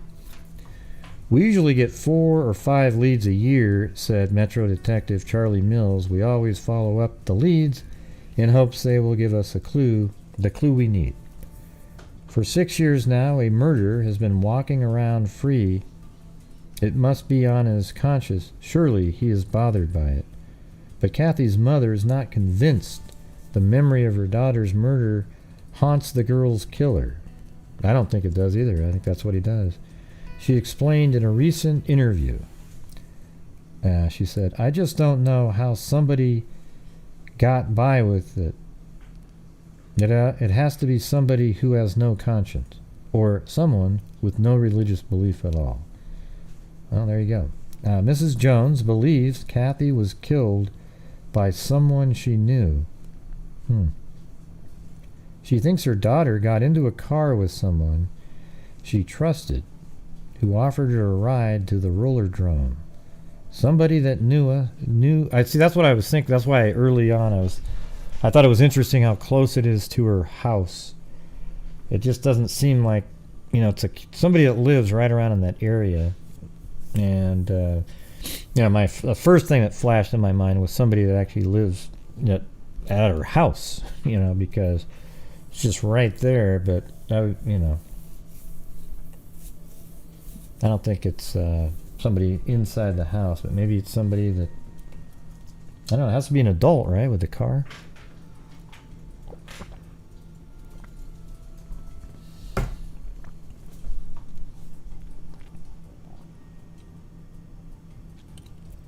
Somebody that knew us killed her, she added. I don't think it was possible for her to be dragged into a car with everything she was loaded down with and have no one hear or see anything. Mrs. Jones and her 2 sons have moved from the Woodbine area with its painful memories to another section of the city. Still, the mother is bothered by the coincidences leading to her daughter's death. Let's see what those are. What if Kathy had stuck by her decision not to go skating that November night? During the afternoon, Kathy had said she wouldn't go skating, recalls Mrs. Jones. After talking with girlfriends on the phone, she decided she would go ahead. What if the family's automobile had not had a dead battery? I always drove her to the skating rink. Yeah. Well, those aren't really coincidences. They're just normal things that in life, and sometimes it's just, car accidents sometimes are the same thing. Oh man, I was going to turn down that one road, but instead I went this way, and boom, there's always weird things like that. Mrs. Jones said she never walked alone to the rink before. Oh man, so I didn't know that. So how do you know, if she never walked alone before, how did she know about shortcuts? Wouldn't she just walk on the main street so that she could tell exactly where she was going? I don't know why she'd be deciding to walk down alleys. What if Kathy had not come back to get an overcoat? Right, because that would change the timing. Maybe the randomness wouldn't have happened. Would the few minutes have made the difference in life and death for her? It is difficult to deal with the what-ifs. See, that's exactly what I was thinking at the very beginning. Was, the mother was going to give her a ride and all that, and then you just know that that's going to haunt them forever, and they're going to keep wondering about each one of the little things that, had they just changed a little bit, might have stopped everything. It is difficult to deal with the what-ifs of the case.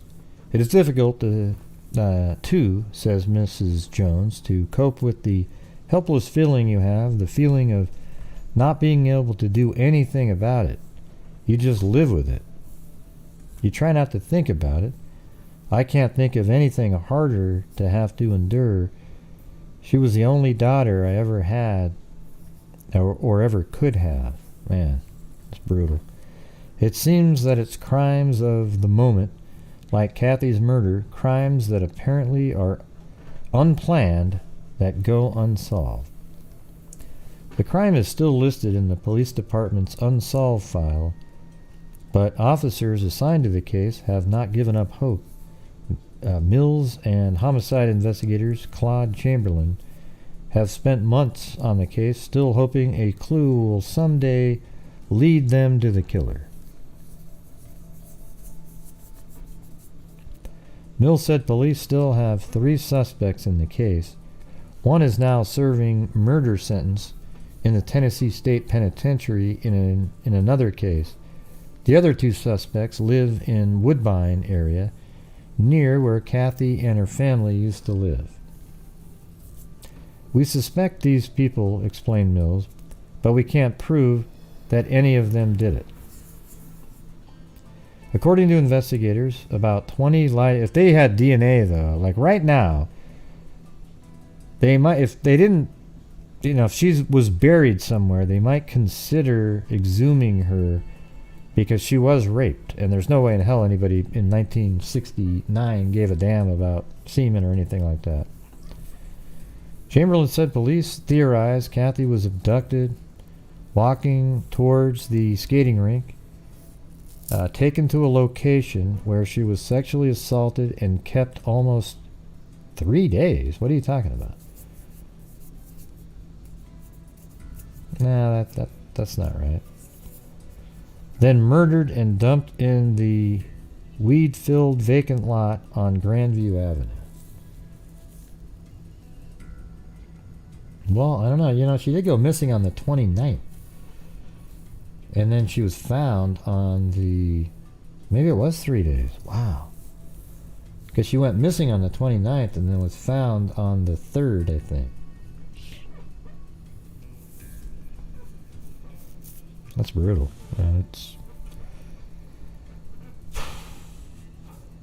Kathy was abducted, walking towards the skating rink, taken to a location where she was sexually assaulted and kept almost 3 days, then murdered and dumped in the weed-filled vacant lot on Grandview Avenue. Mills said police believe the girl's killer returned to the field after her body was discovered because they returned to the scene a few days later. Police believe the girl's killer returned to the field after her body was discovered because when we returned to the scene a few days later, we found a piece of sock and a knife which were not there the day her body was found. Huh. Well, that's definitely a serial killer at that point.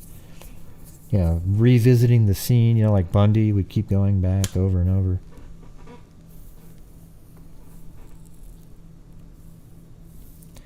Mrs. Jones believes someone must have seen something the night Kathy disappeared, which would help police. I mean, this article was 1975 right here. Somebody saw something that night, but just doesn't want to get involved, she said.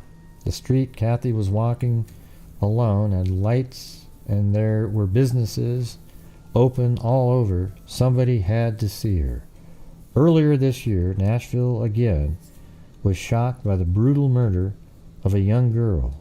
This time it was Marcy Trimble, 9, who police say was apparently sexually assaulted, then murdered. Marcia's killer is also being sought, and the investigation is to the same point as the Kathy Jones case, waiting for the break which could solve the case. Mrs. Jones, when she heard of Marcia's disappearance, and while there was still hope the girl might be found alive, had special sympathy for the child's mother. I thought about going to see Mrs. Trimble and talking with her, said Mrs. Jones. I knew what she was going through, but she didn't go, and sadly she explained why. I thought it would really upset her when I told her who I was and what had happened to my own little girl. Yeah, I was thinking that too. I think in those kind of situations, there's a certain amount of time that the other parent has to get into the same zone that you're in, and then reaching out really would make a difference. If you reach out to them too early when they still have hope, I think they wouldn't want you to be talking to them because, well, it's like, I know that was your daughter, but hey, mine's still out there. You give it like 3 or 4 weeks when it's looking grim. Then I think the parent might be a little bit more receptive. What do you guys think about that? don't even know if I'm going to have time to get to the next story. I've already been on almost 2 hours.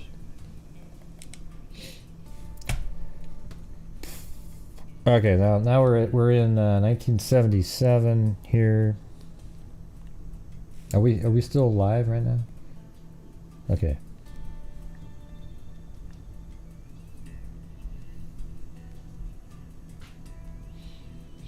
Alleged murder boast makes man a suspect. A Metro jail inmate became a prime suspect in the 1969 murder of Kathy Jones after he allegedly bragged to another prisoner that he had killed the girl. The other prisoner told police, the source said. Metro Detective Charlie Mills confirmed that police have been questioning at length the jail inmate about the 1969 unsolved killing. I think he's a good suspect, or I wouldn't be working on it, said Mills, who was one of the original investigators of the 8-year-old case. The suspect, 51, has been arrested by police in Nashville and elsewhere for sex offenses in recent years. He is in jail on a charge of sodomy with an 8-year-old boy. Kathy Jones, 12, was raped and murdered in 1969. Police believe she was killed as she walked to the skating rink close to her home. The mother of the boy, her body was found 3 days later in a vacant lot, so it was 3 days. The mother of the boy said yesterday, the suspect threatened to do my son like he did another little girl one time if he reported the sex acts to her. Well, maybe it was that 9-year-old though, right? I knew the man 4 years, and I never liked him much because of the way he looked at me sometimes. But I never thought he could have done something like this to my son, the mother said.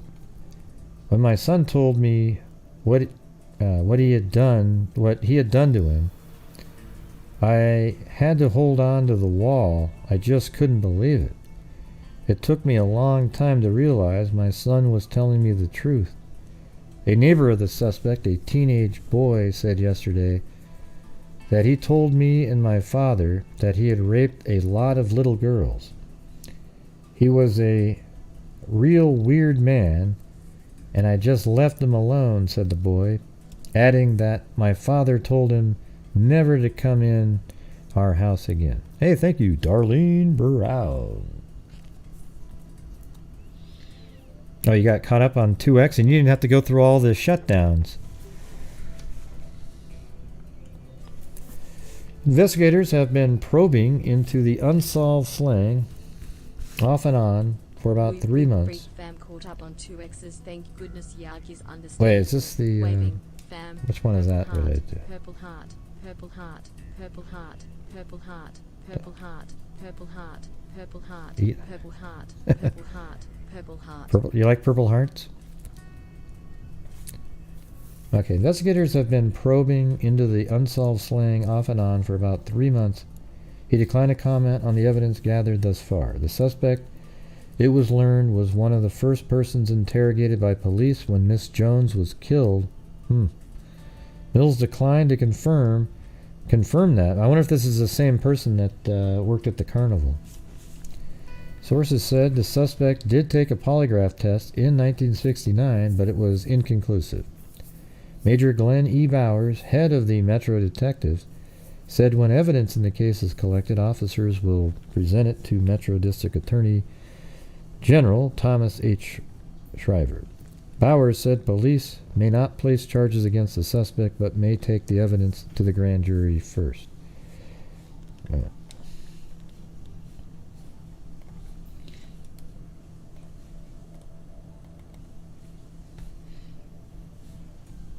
Yeah, so there you go. Jail inmate charged in Kathy Jones' death.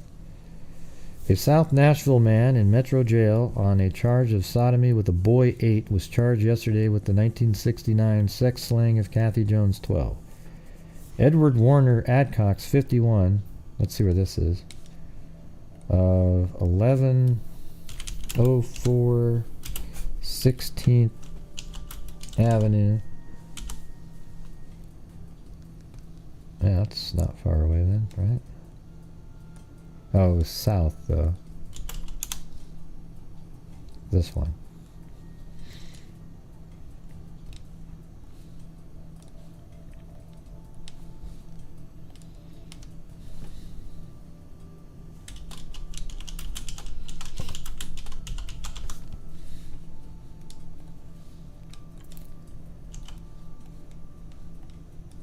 So that's definitely in the area, but this is also years later.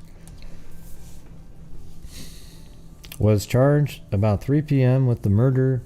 Adcox has been in jail since June on the sodomy charge. Police were tight-lipped about the widely publicized case. I can confirm that he was arrested, but that is all, said Homicide Sergeant Wendell Akers. Adcox's arrest came after Kathy Jones's mother, Mrs. Nora Jones, signed the arrest warrant, police said. Wow. How could she sign it? Who's she? I mean, I know it's the mother, but I mean, what, is she a judge now or something? Or? Akers declined comment when asked if new evidence had come to light linking Adcox to the murder. Police began an intense investigation of the case again after Adcox allegedly talked with other inmates about the murder, authorities said. She had disappeared 4 days earlier after leaving her home at 304 Ludi Street to go skating at Rollerdrome skating rink, a few blocks away. Officers said that they have questioned Adcox several times during the past few weeks about the killing. Sources say they also questioned him in 1969 but never placed charges. Shriver said last night police had told him a plan last week to obtain more evidence against Adcox. She declined comment on the plan or any new evidence it might have produced. He said he was not surprised police made the arrest without consulting him, even though they met him with the evidence earlier. All right, so let's see. There's another page here. I don't know. I'm just going to move on to the next article. Let's see if there's any. Well, maybe there's something in here. Detectives who initially investigated the murder 8 years ago searched Adcox's room and found newspaper clippings and pictures about the girl's slaying. Adcox was given a polygraph test at the time. It was learned, but it was inconclusive. Adcox's arrest on the sodomy charge came after he allegedly forced a neighbor child to perform the sex act. Kathy Jones' slaying launched a massive police investigation in 1969, and dozens of suspects were picked up and questioned. Investigators theorized a few days after the girl's body was found that she was abducted, walking towards the skating rink, taken to a location where she was sexually assaulted and kept almost 3 days, and then murdered and dumped in the weed-filled lot on Grandview Avenue.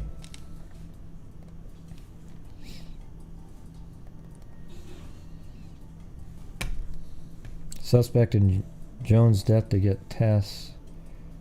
Yeah, I mean, I'm not going to read that one. But these are just in order. 1978 now. Hearing slated today in Kathy Jones' death. The state's case is expected to rely heavily on testimony from a Metro jail inmate. Adcox was charged with murder in Miss Jones' death last September 22nd. All right, Heather Harper, way to go. A General Sessions Court hearing on the charge has been postponed several times. Adcox, who had worked at the skating rink, oh boy, well there you go, was questioned about Miss Jones' death at the time, but no arrest was ever made. Wow, he actually worked at the skating rink. Ew. Police questioned Adcox. Yep, for what? What are you saying yep for? Adcox, who had worked at the skating rink, was questioned about Miss Jones' death at the time, but no arrests were ever made. Police questioned Adcox in April of 1966 when he was arrested on other charge of sodomy with a young boy, so that was 3 years before, about the July 1965 murder of Wanda June Anderson, 11. Police said Adcox told them he had dreamed of killing the child and several other women. but police found that Adcox was actually confined to a North Carolina prison at the time of Miss Anderson's death. He was convicted of assault with intent to rape a 12-year-old North Carolina girl in 1960 and sentenced to 10 to 15 years in prison. But that conviction was eventually overturned on appeal, and Adcox pleaded guilty to a reduced charge. He has also been convicted of robbery in California and forgery in Texas. Wow, he's really like a great model citizen, huh? And look at this one. This is one you could frame just on your wall of shame. Look at this crazy picture right here. Look at this. That's him. Could you imagine? I mean, look at that thing. I mean, it's a great, like if somebody sketched that, it would be cool. Just as a monster.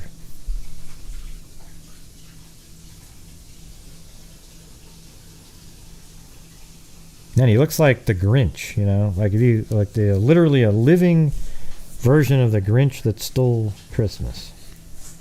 Tennessee staff photographer Nancy Warnock, picture of Edward W. Adcox returning to jail in April 1978 on charges of killing 12-year-old girl, won first place in the portraits and personalities category of the Southern Short Course competition for Southern Photographer of the Year.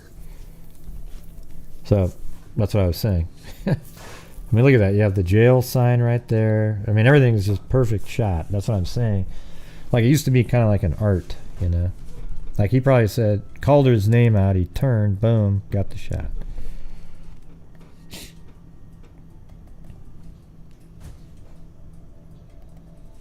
Although I don't even know if he has anything to do with it, because it's still an unsolved murder. Sex offender parole unanimously denied, so the State Board of Parole unanimously decided parole to Edward Adcox, 53 yesterday, convicted of 1977 of committing sex acts with an 8-year-old boy. Adcox has been charged with the 1969 murder of Kathy Jones, 12, which remains open while he serves the 5-year sentence received for the sex crime. Parole board members said they denied Adcox parole because of his prior record, which included 3 forgery and robbery convictions, and the nature of his crime. Adcox is up for mandatory release in May. Interesting. And it doesn't sound like they ever, kept going on him. Oh, well, there you go. That confirms that we have the right yard, at least, because that's exactly that shot right there. Which is, right here. So somebody was standing in this parking lot. So basically right here, there's going to be, there you go. Almost looks exactly the same.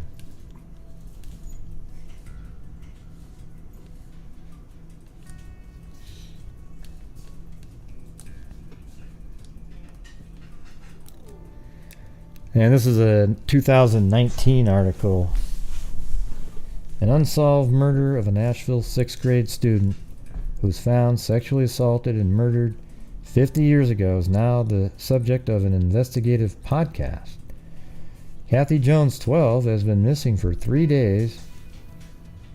Has been missing for 3 days since, I don't know if that's supposed to say, since 1969, when authorities found her body behind the Krispy Kreme at the corner of Thompson Lane and Nolensville Road.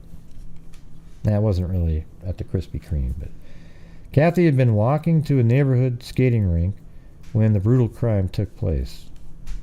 It was a lot worse than the Nashville publicized, a news release said. Interesting. Police have never taken anyone into custody for the murder of the Woodbine Elementary student. Now an investigative podcast, Flat Rock, will be examining the case. I might have to listen to that one, with new interviews from detectives, family, and others connected to the case. There was much about Kathy's death that was not revealed at the time she was killed, creator Olivia Lynn said.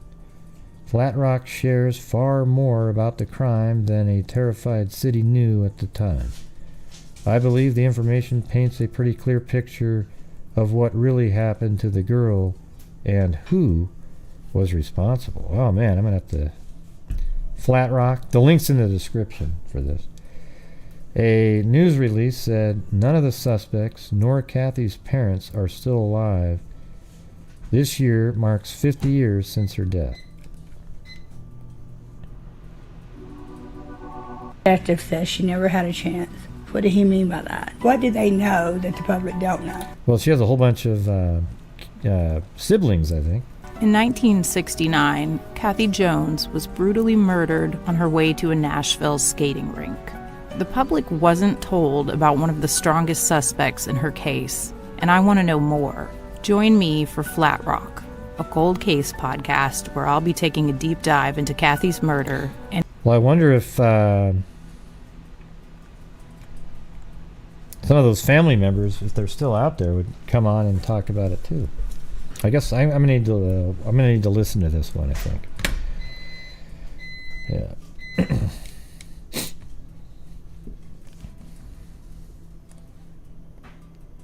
And see, you know what's crazy is all of that was just got from this result in a query that I ran. All it says is ligature strangulation. Anyone with information regarding this case is encouraged to contact the Metropolitan Nashville Police Department. That's it. I mean, isn't it amazing? You know, when you have a good newspaper and, you know, obviously it sounds like there's some stuff that we didn't get to know about, so now I'm going to have to go listen to that podcast. Flat Rock. All right.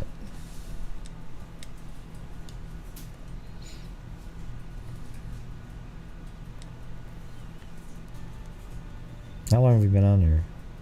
2 hours and 10 minutes.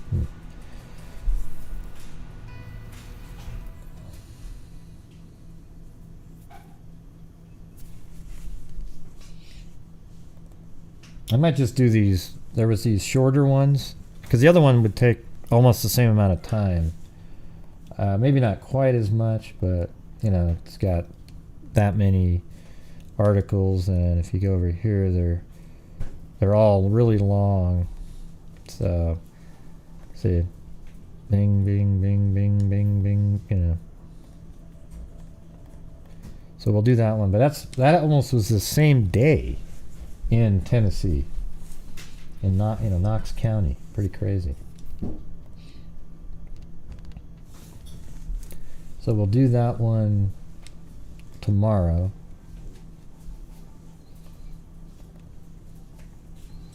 So let's just do these 3 short ones that are in here, because they'll never be talked about. Basically, because there's almost no information on them.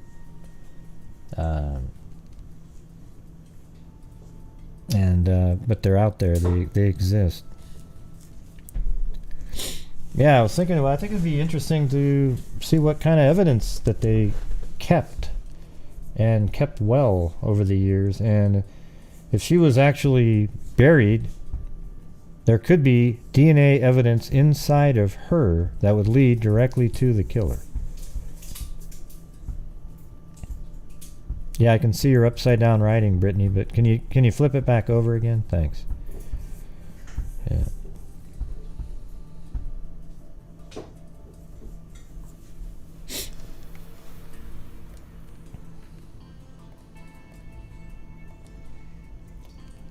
Alright, so this one is missing Virginia Helm here. Again, another result. I was looking for like young, children, like 12 or 13, because that's a lot of times those are you can get a serial killer in that one. So this is Virginia Helm. And some of these are incorrect. See, like it right here, it says missing person, presumed murder. See that? That's like, it's totally bogus. I mean, it's not even close to reality. So this is 1974. And, hold on. Yeah, this is in Florida. but the body of one of 5 young Jacksonville girls who disappeared during recent months has been found, police reported. She was shot in the head. A force of about 200 law enforcement officers and volunteers began a search today for traces of other 4 girls, aged 6 through 11. The body of Virginia Suzanne Helm, 12. See, she's already, first article, she's dead. Like, there isn't, she's not missing like they put into that database. Right? The body of Virginia Suzanne Helm, 12, was found late Sunday night in a shallow grave along a dirt road near the University of Florida campus. Well, hell, where was Bundy in 1974?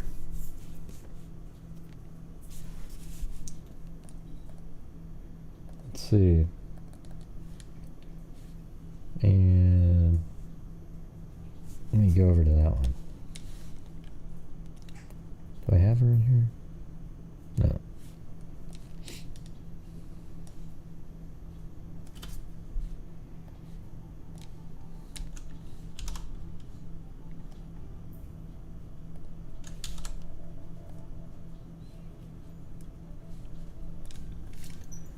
And we need to go to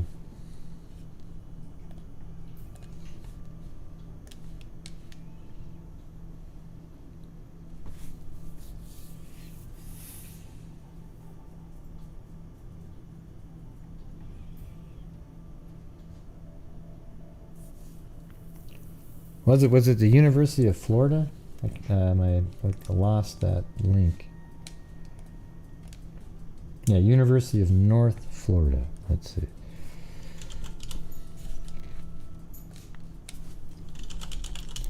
Well, he didn't shoot people though, so.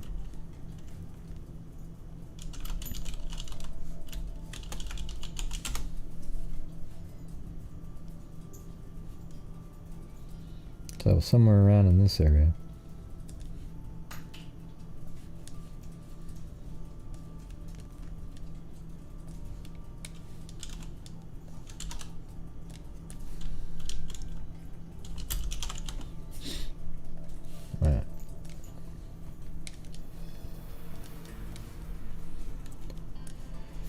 An intensive search triggered by the discovery of the body of a 12-year-old Jacksonville girl was called off late yesterday when no trace was found of 4 other young girls reported missing in recent months.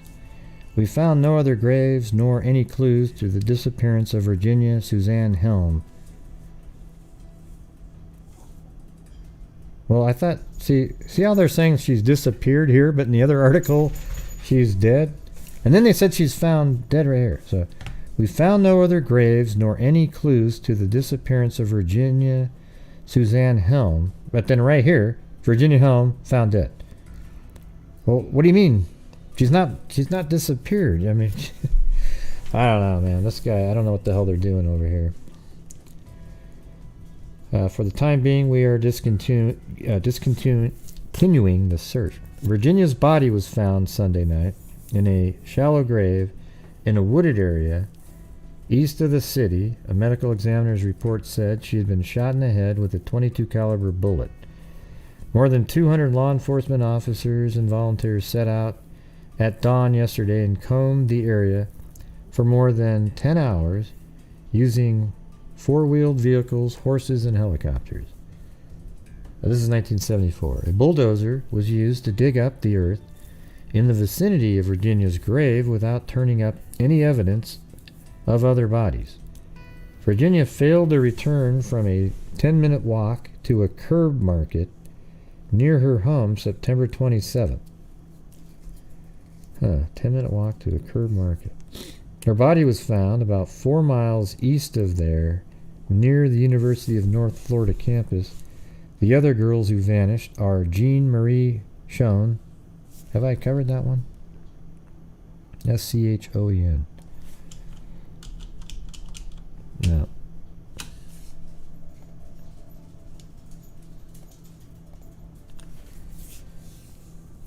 Jean Marie Schoen, Lillian Annette Anderson, Mylette Josephine Anderson, and Rebecca Ann Green, 12.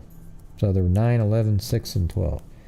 Jean and Rebecca Ann also disappeared after visiting, let's see, I gotta get to the second page. Visiting neighborhood stores. The Anderson sisters apparently were taken from their home while their mother was away on a visit. Police said none of the girls had ever run away from home, but nothing more has been found to link the disappearances. A 7-year-old girl was picked up by a man in a truck and left in a wooded area north of Jacksonville a week ago. She found her way out by following a power transmission line. Investigators reported she had been fondled and beaten. They have arrested Earl Taylor Higginbotham, 25. That sounds like somebody that would do something like that. Earl Taylor Higginbotham, 25, and charged him with sexual battery. Officers said they have not linked Higginbotham to the disappearance of the other girls. Police have issued a warning to parents against letting young children go out alone in the area during trick-or-treat. People can't lock their children in the house and not let them out for any reason, said Detective Sergeant. People can't lock their children in the house and not let them out for any reason, said Detective Sergeant James Huber. The main thing is to educate children not to put themselves in a position where they could be dragged into a car. Well, there you go.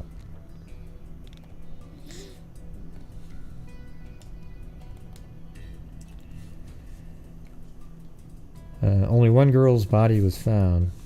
Now we can keep hoping they're alive, says one of 4 mothers who waited hours while a posse searched wooded area where a little girl's body was found.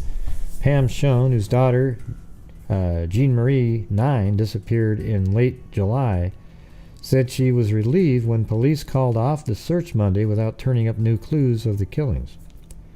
The intensive 10-hour search was triggered by the discovery of the body of 12-year-old Virginia Suzanne Helm. Her body, clad only in a blouse, was found in a shallow grave late Sunday night and identified Monday by her parents, Mr. and Mrs. Arthur H. Helm. A medical examiner's report said she had been shot in the head with a .22 caliber bullet. Virginia had vanished September 27 when she went on a 10-minute trip by her home to a convenience store. They don't have any addresses in here. Her body was found about 4 miles east of there, near the University of Florida campus. 4 other young Jacksonville girls have mysteriously disappeared in the past 3 months. Jean Marie Schoen was also on a trip to a neighborhood grocery store when she disappeared. The same thing happened this month when Rebecca Ann Green, 12, went on an errand to a store 6 blocks from her home and disappeared. Wow, that's crazy. Annette Lillian Anderson, 11, and her sister Mylette, 7, apparently were taken from their home in August after their mother was called away by a relative sudden illness. Police said none of the girls had been a runaway. Wow, that's some crazy shit right there. Police said none of the girls had been a runaway and there was nothing to link the disappearances in different parts of the city. Well, except for they're exactly the same circumstances, other than the 2 girls at home. A 7-year-old girl was picked up by a man in a truck and left in a wooded area. We heard about that. Yeah, Higginbotham. Let's see.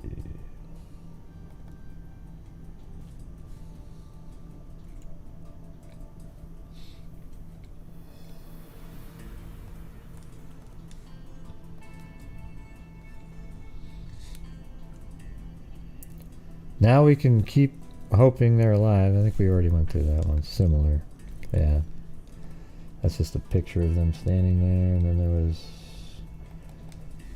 this Unsolved, 3 months, 5 missing girls, and the tumultuous summer 1974. I think they're all related. That's my opinion.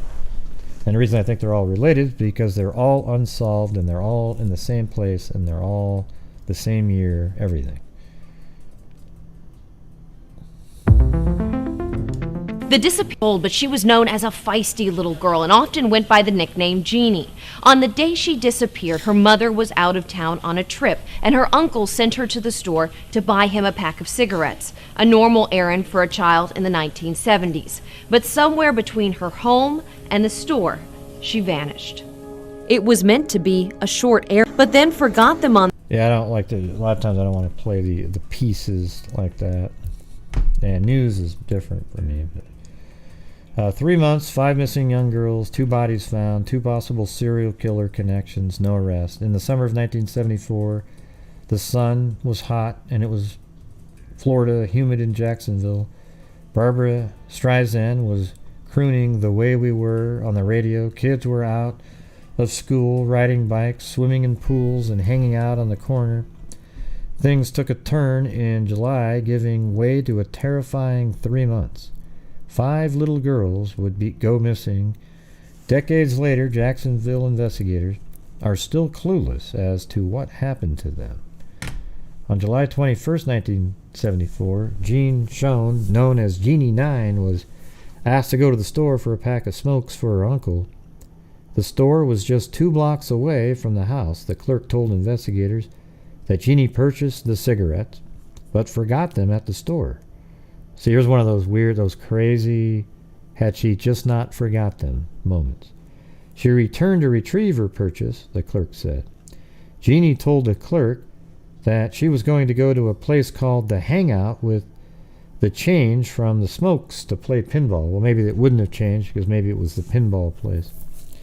She never returned home. The owner of the Hangout saw Jeannie and told her that they were not open because he had just cleaned the floors.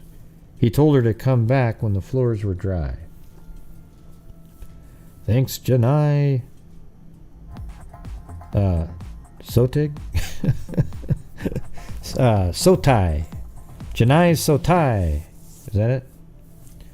Does that make sense? I was trying to make it rhyme somehow. I wonder if that was something I'm not supposed to say out loud.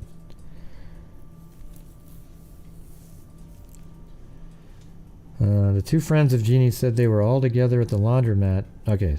The owner of the Hangout saw Jeannie and told her that they were not open because he had just cleaned the floors. He told her to come back when the floors were dry. Thanks, Sooner History. 2 friends of Jeannie said they were all together at the laundromat near Winn-Dixie in Springfield when a man they didn't know approached them on a blue bike. He grabbed Jeannie and pulled her into the restroom with him. Wow. When they came out of the bathroom, Jeannie was crying and the man rode away with her on his bike. Wow. The girl tried to run after them, but they couldn't keep up. The girls told investigators that Jeannie didn't scream for help or attempt to fight the man off. He was described as white with light-colored hair that was styled kind of like Elvis Presley. Sergeant Dan Jansen with the Jacksonville Sheriff's Office. That's a crazy story right there. She wasn't a troubled child. Pam Schoen, Jeannie's mother, took out ads in the Jacksonville Journal pleading for her daughter back. And that's her right there. August 1st, 1974, Annette and Mylette Anderson were taken from their Jacksonville home on August 1st, less than 2 weeks after Jeannie's disappearance. This case is quite a tragedy. Annette was 11 and her sister Mylette 6. They were left alone only briefly when their mother, Elizabeth Anderson, and their older sister, Donna, went to visit Elizabeth's 6th sister. So let's see, they were left alone. Okay, so that's why they left. Their father, Jack, was headed home after a day of fishing. He even called home and spoke to the girls to check on them at 7 p.m. Jack could hear the dog barking in the background of the phone call, but Annette assured him the dog is barking at birds in the front yard. Wow, so the dad was even like, hey, what's the dog barking at? When Jack called again at 7:20 p.m., no one answered the phone, so the dog was actually probably barking at a person. Police believe that in this short 20-minute window, the girls went missing. The girl's father returned home to find the family dog locked in a back bedroom, and my Let's favorite doll, the one she carried everywhere, also missing. Volunteers and officials searched for the girls for days. A local paper reports that more than 100 square miles were searched in an effort to find them. Some witnesses said they saw the girls in the days following the disappearance. Some say they saw the girls riding around in a pickup truck. Another said they saw the girls picking up bottles in a schoolyard. But neighbors said they saw a white car in the driveway of the Andersons' home around the time the girls went missing. Donna Jeffers remembers the day her sister went missing with clarity. Whoever went in the house would have to put the little dog up in Mommy and Daddy's bedroom because he would eat them up, because he was so attached to a net.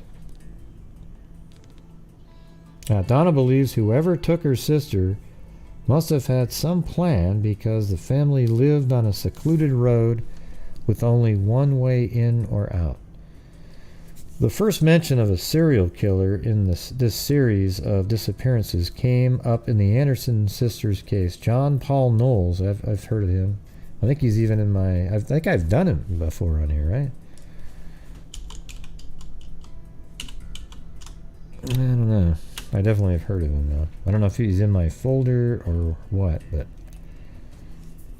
John Paul Knowles was known serial killer in Northeast Florida at the time. He was killed as he attempted to escape prison.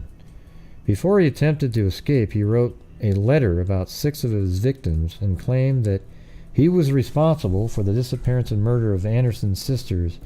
He said he left their bodies at the end of Commonwealth, but police scoured the area and never found either of the girls. I wonder if I've covered this case before.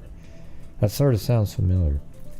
I can't say that he is responsible for this, Sergeant Jansen said. I'm leaning toward he is not. It is a false confession just because on some of the facts that we know of the case, Knowles was known for embellishment, the number of victims he had killed for shock value. That's the same thing. Virginia Helm was on her way to a store for soap when she disappeared. That's the one we're on right here. So she went to the store for soap when she disappeared. 45 minutes after she left home, Virginia's father became worried about his 12-year-old daughter and went looking for her, but he wouldn't find her. The search was conducted and many people were interviewed. Some witnesses reported seeing a red compact vehicle. This car would become important when 3 days after she disappeared, a couple came upon a troubling scene. A red Volkswagen Bug was pulled over to the side of the road, News Kings Road, near the Nassau-Duval border. A couple approached to see if the man needed help. In the back seat, they spotted a young girl matching Virginia's description, with her knees on the floorboard and her hands on the seat as if she was attempting to get up. Her pupils were dilated. She was looking back and forth rapidly as if she was scared, but she didn't say anything. When the couple confronted the man, he took off in a rush, leaving behind a bag that fell out of the car. Wow. Ted Bundy, who would kill a girl in Lake City in 1978, was said to drive a Volkswagen Bug. Now, that did cross my mind when they said that, but it was different color, but he actually painted it. The connection has been taken into consideration. He was, however, committing murders in Washington State in 1974, yeah. The bag was collected to be processed for fingerprints in 1974, but now it could be tested for DNA. That's right. Just a day before Virginia went missing, her friend, Mary Ann, was approached by a man in a red car who told her to get in or he would kill her. See, I had a moment like that. She ran for help instead, according to detectives. Mary Ann described Virginia as a quiet girl, but very kind. Virginia Helm was found murdered and buried in the woods near Beechwood in, let's see where that is.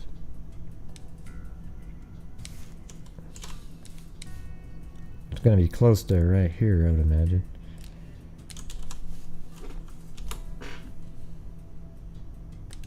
Okay, so it's right over there.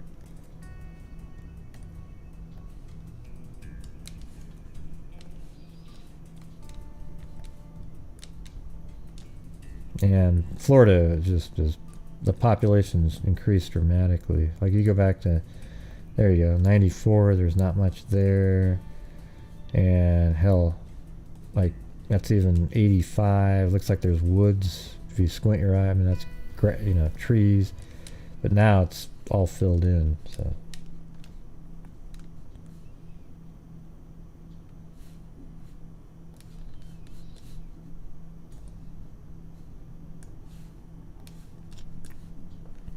She was shot in the head on October 25th, 1974, partially buried in the dirt and only wearing a blouse.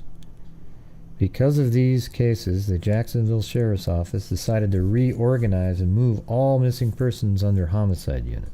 Yep. Yeah, that's kind of a weird one there. Do I have that one? Well, that's my birthday right there. So who the hell wants that? Let's see. Well, anyways, this link's in the description here. Now let's see what this other one is.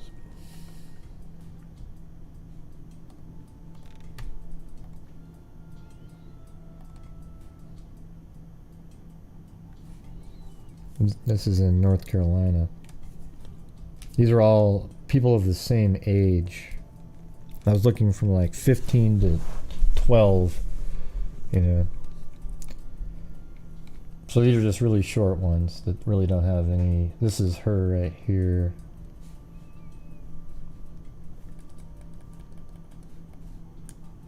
Donna Emmel.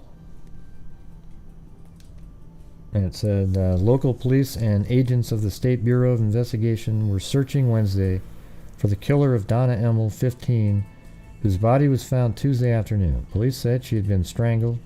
Her mother had reported her missing Monday night after going to a variety store in Newport where Donna and a younger brother had been.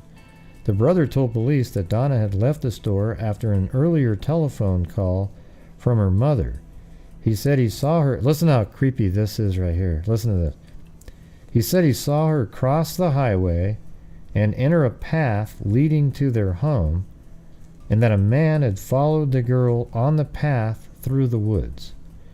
The search, which began about 9 p.m. Monday, ended Tuesday afternoon when a local resident found the body in a ditch inside the city limits. Ugh, man. That must be like absolutely haunting for that brother. A reward of $2,500 has been offered for information leading to an arrest and conviction in the June 16th murder of Donna Marie Emmel. Miss Emmel, 15, was last seen alive as she crossed. I think I was trying to find, I spent a long time trying to find where this could have been. I couldn't find any of the addresses of relatives, but you know, here's the I-70 in that small little town of Newport right there. And they talk about how she went across the street. Let's see. Miss Emmel, 15, was last seen alive as she crossed US 70 walking from a restaurant to her nearby home. She had to walk through a wooded area to get home. The next day her body was found submerged in a drainage ditch in the wooded area. You know, I was kind of wondering if it was around more in this area, but I don't know. It's 1975. A reward will be paid to anyone furnishing information to the county sheriff's office. And then there's, I always look these up on Google later. So, I mean, this is, a year ago. That's her right there. Donna Emmel was a tiny little thing, but she was a spitfire. The bubbly blonde-haired 15-year-old from Newport, North Carolina, was outgoing and fun-loving, but didn't care much for makeup or dresses. Instead, she preferred to wear cutoff shorts and wasn't afraid to get dirty. Donna and her cousin Beverly Boston were only 11 months apart and had a close bond, spending many summers in Newport together. Beverly even lived at Donna's house for a short time, and the two attended school together. She was a tiny little thing, but she was a spitfire, Beverly told Dateline. If you made her mad, watch out. I'll call her a spitfire. The term tomboy comes to mind for Beverly when she thinks of her cousin. She told Dateline that the only time she remembers seeing Donna in a dress was for a school dance. It was burgundy and velvet, and Donna never wore it again while she was alive. The next time she wore that dress, she was being buried in it. Donna's short life ended when she was murdered on June 16, 1975. Her body was found the next day in a drainage ditch across the road from her home in Newport. That summer day began like any other for the 15-year-old who had spent a lot of her time at the American Service Station and Grill, also known as Grice's Grill. I wonder if that's still there.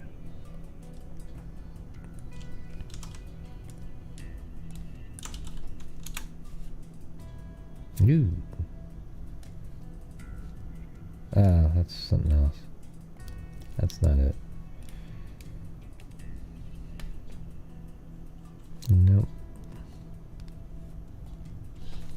On US 70 in Newport, the store located on a stretch of highway between marine bases and the beaches had an arcade and pool tables and was popular hangout for teenagers at the time. Beverly told Dateline she had never been to the store. When she was with Donna, the two spent their time at home watching movies or shopping at the local mall. But when Beverly went back home, she said Donna spent most of her time hanging out with her boyfriend and a new crowd, which Beverly referred to as the wrong crowd.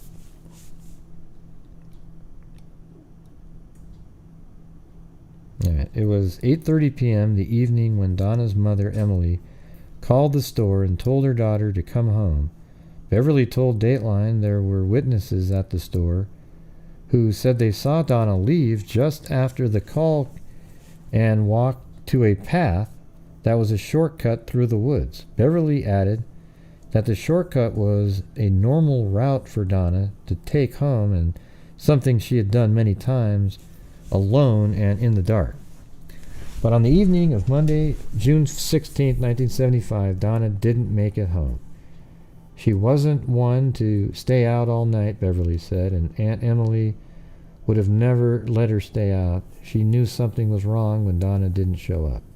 Beverly wasn't at the house that night, but when the next morning, when she got word of the cousin's disappearance, she said her Aunt Emily, Donna's mother, had already started a frantic search for Donna Monday night and had reported her missing to the Newport police. Beverly said Donna's younger brother told their mother that he had seen his sister enter the path that led through the woods that night and that an unidentified man followed her. The report prompted police to set up roadblocks and begin a search for Donna. By the next afternoon, the search came to an end when a local discovered the teen's body in a drainage ditch on Easy Street, across from her own home. Okay, let's see where that is.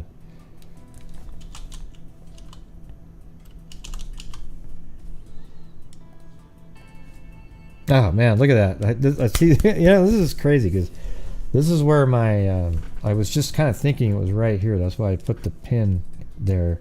Because I just kind of looked around and saw that these were businesses. Yeah. It works, man. The intuition over time. So, Easy Street. There it is.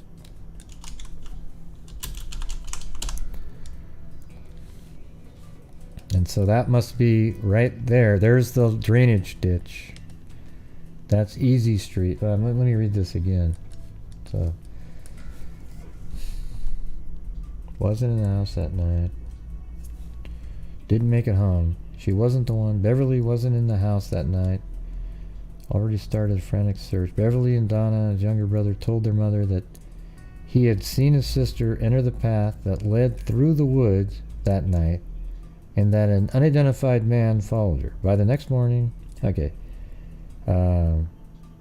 body in a drainage ditch on Easy Street across from her own home. And so this whole area here is a drainage ditch. So, you know, Easy Street goes like this. So she would just cross I-70 and then cut through the woods here, probably maybe even on like this side, I would think, because you'd have to jump over that. So it seems like you would cross and be going like this, and then maybe somebody followed her. Let's see what it looked like back in, that's 93. Yeah. Interesting. Alright. She had been strangled but not sexually assaulted. Well, that's weird. I never saw her, of course, but my Aunt Emily did, Beverly told Dateline. I'll never forget what she said, that it looked like Donna had been carefully placed in the ditch like she was being put to bed. Wow. In the weeks after Donna's murder, police questioned more than 100 people, including her mother, who Beverly said passed the polygraph test, but no arrests were made. Yeah, it sort of has a little bit of a Delphi feel to it, you know? Like the girl's just walking, and there doesn't appear to be like a sexual motive. And, you know, what they said about Abby, if she was sort of propped up against the tree.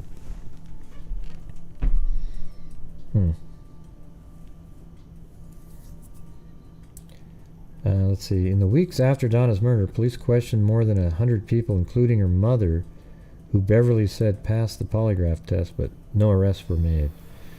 According to previous news coverage, police focused on Gregory Allen, a U.S. Marine who was stationed at Cherry Point in the 1970s and frequented Grice's Grill on US 70, a stretch of highway that connected the Marine base to the beaches along the North Carolina coast.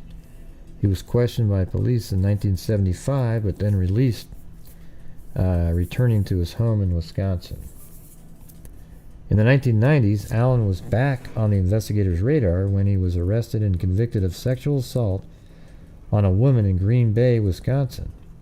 DNA would later link Allen to a separate 1985 rape and attack on a jogger that had put Stephen Avery in prison. Oh, wow. How crazy is that? That's the guy, right? And would later link Allen to a separate 1985 rape and attack on a jogger that had put Stephen Avery in prison for 18 years. Avery was exonerated in 2003. His imprisonment, exoneration, and subsequent arrest for the murder of Teresa Halbach was the subject of 2 Dateline episodes and a Netflix documentary, Making a Murderer. According to records provided by Dateline by the Manitowoc County Sheriff's Office in Wisconsin, detectives received information that led them to believe that Allen was involved in the killing of a teenage girl in Newport, North Carolina in 1975.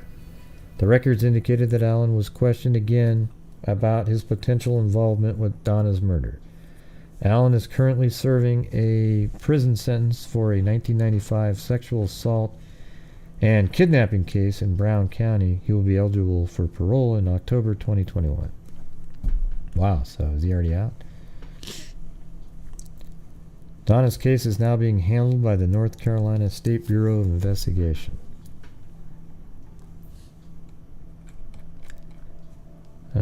Where's the DNA part?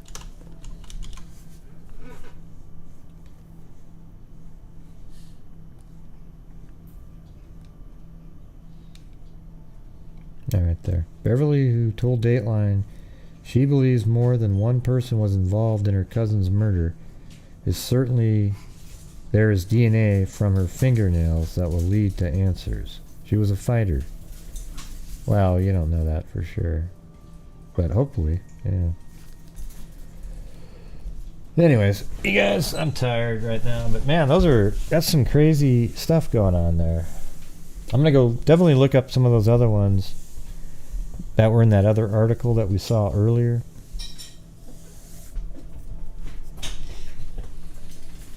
Yeah, it's almost 3 hours. I don't know, Alex. I was looking at you though, and I was wondering if you were a serial killer. I know it sounds strange, but every time I see psychos like yourself show up to chat rooms, I'm always thinking, man, are they a serial killer? Are they in here watching? Maybe he's deflecting when he's asking if somebody else is one. You ever thought of that, Alex? It's really weird. Really weird. All right. Let's see. Well, that's going to be it for tonight's show. So I appreciate you guys showing up, and I'm sorry for the disconnection earlier. Unfortunately, a lot of them left and never came back. But, you know, I can't help them.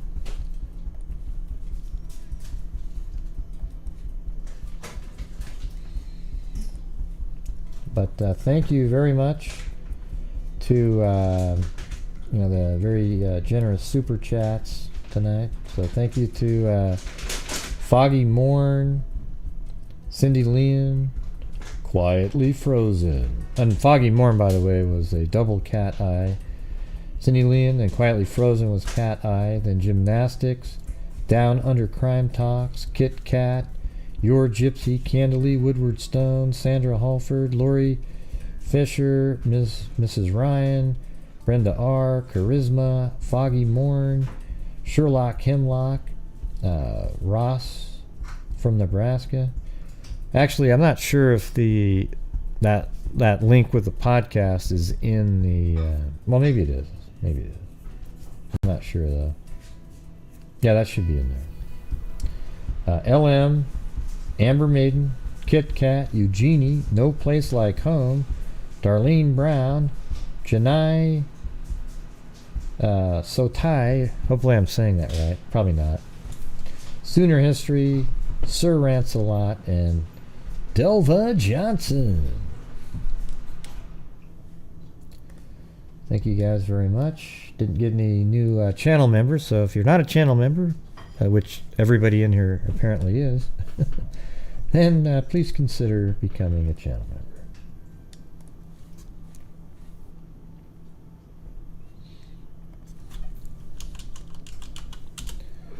And then also on PayPal yesterday, we had Tracy was on there. I didn't see these till after the show. Then Brenda Haberlin, and then Paulette Leonard, and Miss Simpson. It said, thank you for always being passionate in what you do, helping find the missing and getting the justice for murdered victims and their loved ones and families. Great work as always. Dr. Colleen Fitzpatrick and Misty Gillis for their tireless work bringing names to the nameless. And then also Candy. So thank you guys. Thank you very much. Is the crazy person back on again?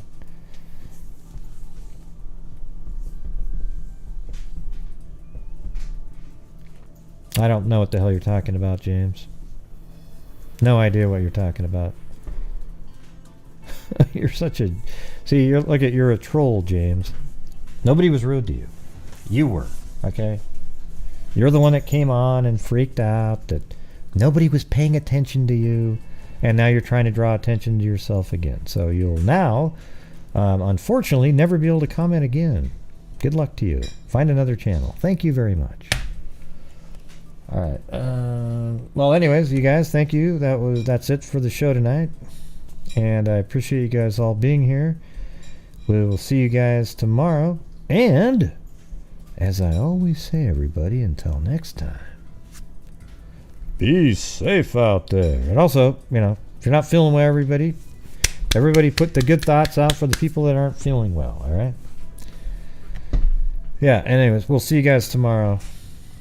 And, yeah, be safe out there. Yeah, I've been doing this true crime thing for quite a while now. And during this whole time, Wow, it's I a lot have of not snow, seen Jordan. one person Yeah, there really is. that is a crime dissector, plug rejector. I'm a certified human lie detector. Gonna get ya on a stretcher if you try and play me like an old projector. Crime sector is my nectar. Professor Gragel's gonna give another lecture. Crime collector, freak connector, and I'm always gonna be a pup protector. Fool deflector, Interceptor.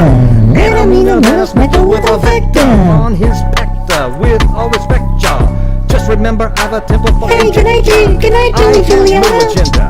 I'm no pretender, and I'll serve it to you straight without the blender. Yeah, but you didn't say goodnight And to in the everybody end, else. I'm gonna Oh, I- send ya on a mission to reveal the true offender. Yeah, so I'll just get right back to All right, everybody. Good night. Yeah, good night, Mary Lou. Oh, boy. Anyways, see you guys later. Bye-bye.